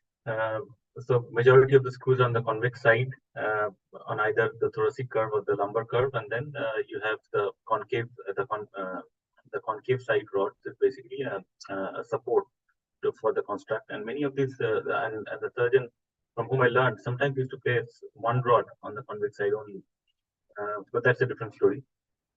And then you do the rod rotation, and then you do segmental rerotation of the apical vertebra. That is essentially the technique. So what is that? What are the advantages of convex screws? The pedicles are wider on the convex side, and the main thoracic curve in an AIS has its apex rotated towards the right side, away from the aorta. So while putting in the convex screws, you're away from the aorta and you're away from the cord as well. If you can see, the cord is absolutely against the concave pedicle, and the concave pedicle is most of the time at the apex. It is generally this plastic pedicle, small pedicle, sometimes non-existent pedicle. So cannulating a concave pedicle can be difficult for a beginner. So a convex screw on the is a very safe screw to put in. You're away from the blood vessel, you're away from the cord, and rarely you can damage any of these two structures. So in that way, the screw placement is easier on a convex side. So, and another thing is implant density. So the implant density in this technique is 1.2. I mean, Dr. Arjun was mentioning this, and he was mentioning this Thanas' paper as well. So implant density in this technique is around 1.2, which is significantly low than using bilateral segmental screws technique. And it gives not only safety, but at the same time, it reduces the risk of, surgical morbidity. It reduces the time for surgery, reduces the bleeding, reduces the it increases the area for bone grafting, and obviously reduces the cost of surgery. If you can save around 10 screws in the surgery or 8 screws in a double major surgery, that saves a lot of money actually for the patient. And let's come to the case example. So this is again a 13-year-old female with a double major curve with getting correction. And you can see that patient has got a balanced spine, good restoration of thoracic kyphosis as well. And this is the pre and post-op, and this is what the construct looks like. So again, another case, 17-year-old female with AIS. You can see that the convex technique, decent correction, and sagittal balance is also very well maintained. Again, another girl with a dorsolumbar kyphoscoliosis, basically, and quite significant, quite stiff lumbar curve. I would say. I mean, on bending X-ray, they were not bending much, and quite significantly stiff, rotated lumbar curve this girl had. And with adequate release with convex technique, you can see that the patient has a decent correction, and the screw density, implant density is again less, and we could have a good clinical outcome in this patient after surgery. So again, another 14-year-old boy with a convex technique in the Lenki 5, in a 14-year-old boy, a convex technique. So the implant density is again very low. It gives more area for bone grafting, and the fusion. If you have more area, the fusion obviously in children occurs, very well. And this again, 11-year-old girl with the double major curve. 16-year-old girl, she's a lawyer, and she's had this surgery. So you can see that the rib hump is also quite well managed with the segmental derotation technique, and none of these cases have costoplasty. And all these patients, many of these patients had significant rib humps, and with the segmental derotation technique, you can take care of the rib hump or the loin hump in these cases. And this is another case of 13-year-old female, 14-year-old girl with a convex technique. So this is this Lenki 5 again. Again, another girl with double major curve. So in this patient, again, I chose not to instrument the proximal thoracic curve because I thought I would just make the short, just leave it out and instrument the main thoracic and the lumbar curve to achieve balance. Has worked out well so far. She's under surveillance. I mean, I've told her that we may need to go to the upper curve if needed. Opinions may vary in this case. Again, this is another case of 42-year-old female with a neglected AIS, and this was quite again a stiff curve, quite stiff at the apex, and needed a lot of releases, interbody releases, fascectomies, posterior column osteotomies, things like that. And we could achieve good coronal balance. You could see in this patient quite significant derotation as well, quite significant correction of the coronal curve, but at the same time, this patient had a lot of significant sagittal imbalance, and which we could correct to a lot with interbody fusions and things like that. But would have loved to have more lordosis in this patient. But anyways, just to show this case that with releases, the convex technique can also give you good coronal correction in stiff cases as well. So again, this is the 13-year-old female.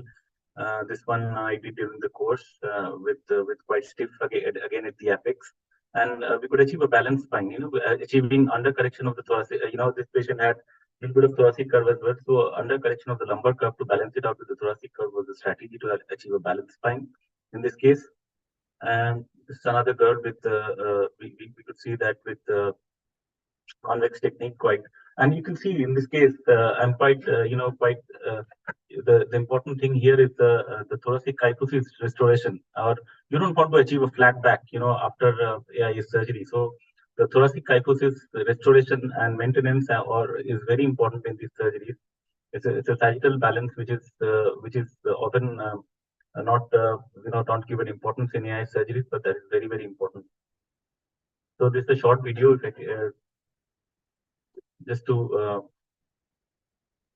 a Lenki 5. So after the rod engagement, the rod rotation is done. If I can forward it. Basically, the video is to show how I do the derotation bit. Let's move forward. Yeah. So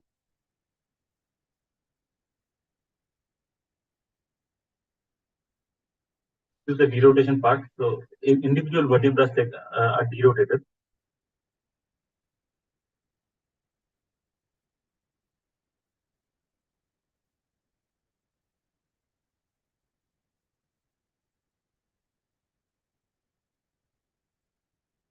Then we move on to the next vertebra again. The lower vertebra is used as a fulcrum against which the upper vertebra is derotated.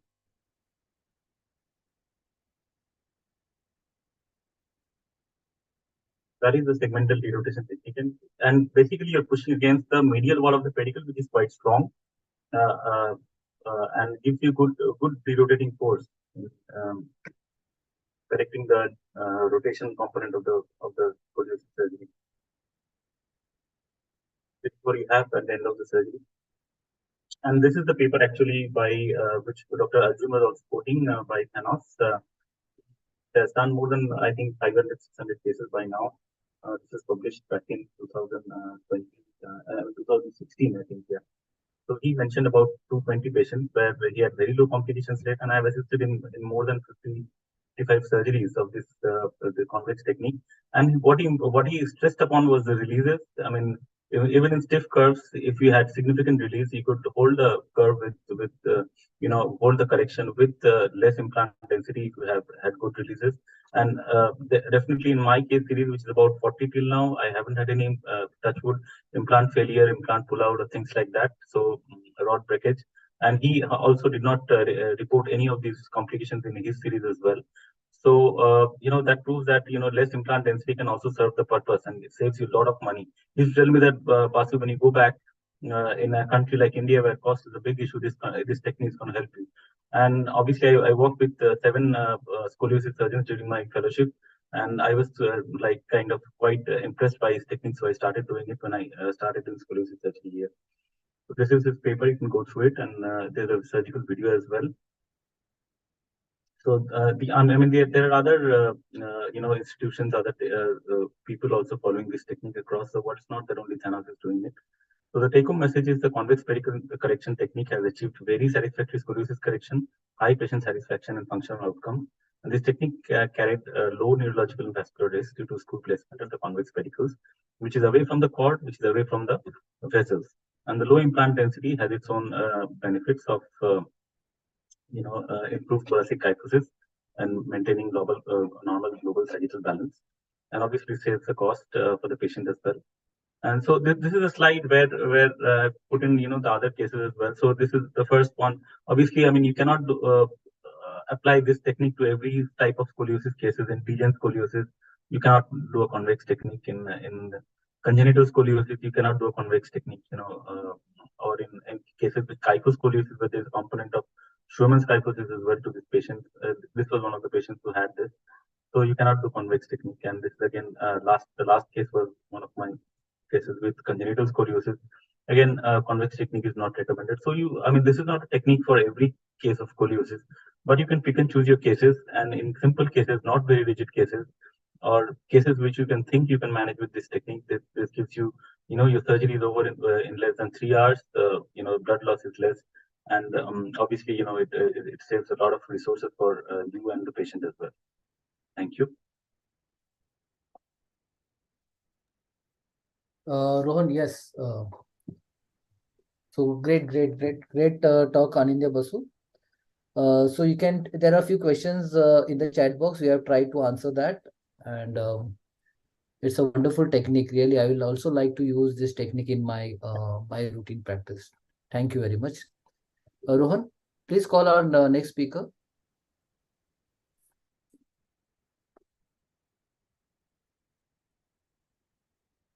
Okay, I think he is not here. Wait.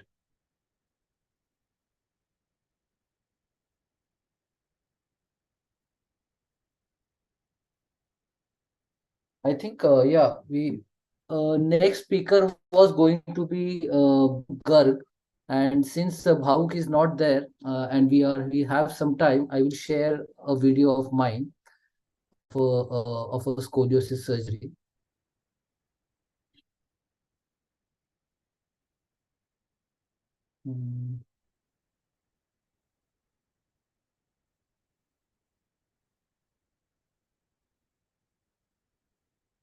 I hope I am visible. Yes, sir. Yeah. So this is. So this was a rigid AIS scoliosis case. Sir, your video is not clearly seen right now. Can? No, can't. Because there's some. Can't see? No, there's a folder in front of the video, I think. Yeah, the video is not playing. I will share again.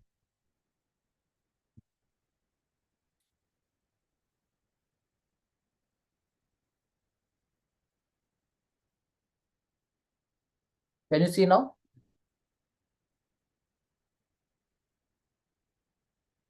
Can you see now? Yes. Yes. I will go, yeah. So this was a case of adolescent idiopathic scoliosis, a rigid curve.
Dheeraj, there is no sound in this.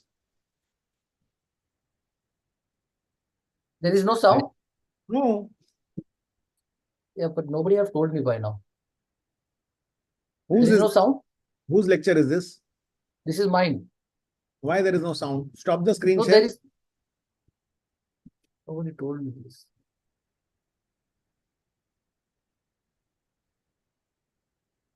Share again.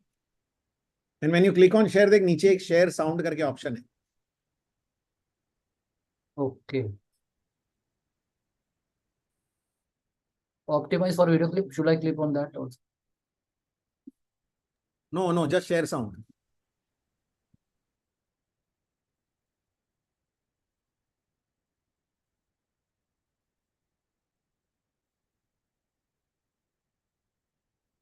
Okay now.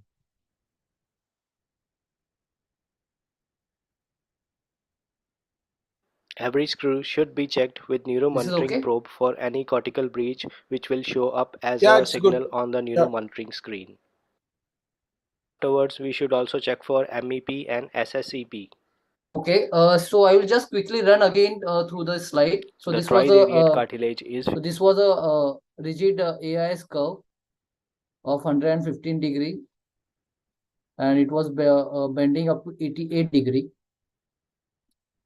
We have done all posterior approach with high density pedicle screws and with multiple level pontes. Yeah, and this is how we have done pontes. We'll do hands-on on cadaver as well. We'll do. We have given good time for pontes there. ponte osteotomy. So this is a pontage demonstration. So after fasciectomy, we take out the posterior spinous process, and with the help of kerison, we take out the ligamentum flavum as well as the left old facet on either side. We have done all level the pedicle screw fasciectomies. fixation. So after for each screw, we check the pedicle track by simulating the pedicle walls by triggering. And that's how we confirm the neurological safety. This is a cantilever. And the rod has been inserted on concave side with a cantilever technique. So just to show that, At the we screw engage, heads in see the how upper we engage aspect the of the rod. curve and then gently reduced to the lower half of the curve and fixed with head The rod screws. is bent is straight coronally and bent to desired kyphosis, what we want to achieve in sagittal plane. So that is bend in sagittal plane and straight in coronal plane. And with the cantilever technique, a cobalt chromium rod is engaged in this manner. Action towers are very helpful and essential in this maneuver.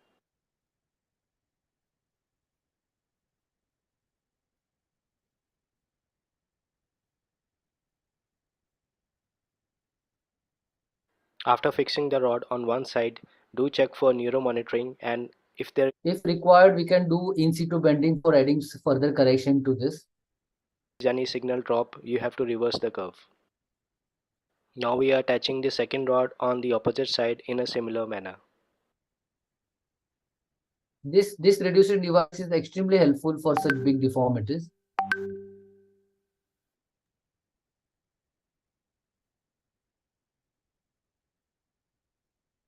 To achieve a finer shoulder and hip balance, so we do compression distraction at the end. Further reduction of the curve, we compress on the So as a rule, if we want to achieve further kyphosis as well as correct the shoulder balance, if right shoulder is higher and there is a convexity which has to be achieved more.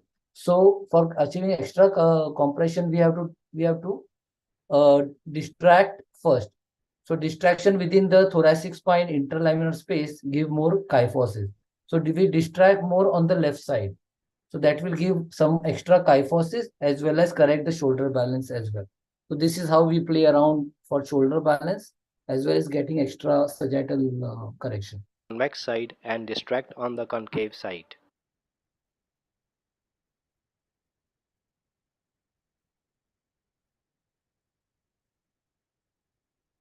And To achieve final corrections of the curve, in situ bending maneuver is very.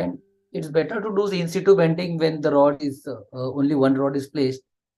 To add extra correction, we can do when both the rods are placed, but it's recommended to do only when one rod is helpful, but it should be done very gently and under neuromonitoring control. CP values are also fine. Now we are preparing the fusion bed. For preparing the fusion bed, we most of us are using burrs, but many times we prefer to use a shingling technique with a In which we osteotome. are nibbling out the spinous processes. Shingling of the lamina is done. Graft is harvested from the shingle part of the elements. So local graft we put over the exposed facet and over which we lay over the allograft mixed with the blood. Then we put the autograft and spread it evenly along the screw heads. Also, the final tightening of all the screw heads or any screws is very important. Top X-ray shows correction of the thoracic kyphosis to 40 degrees. The upper thoracic curve has been reduced to 13 degrees and thoracic curve to 30 degrees. The clinical picture shows correction of the rib hump and the correction of the shoulder balance and straightening of the curve. Thank you. Yeah. So, so this is our last talk. This was our last talk. So over to Dr. Basu sir. Is Dr. Basu here? I think Dr. Basu is not here. We have finished exactly at 1 p.m. I will thank all the delegates who spared their time from their busy schedule also to come to us and learn this, allow us from us to teach you and learn from us. I will thank all my faculties who have spared time from a busy schedule and be with us throughout the last 4 hours. Thank you, Dr. Ruben. You have spared time. You had some personal commitment, still you have spared time and be with us. Thank you very much. I will welcome Dr. Ruben to SCCon 24 in Mumbai. So please come and also join us for the cadaveric workshop as well. We would love to have you as a faculty and learn some new things from you as well. Thank you very much, everyone, and goodbye and good day. Bye. See you all in Mumbai. Thank you, Dheeraj. Bye. Thank you. Bye.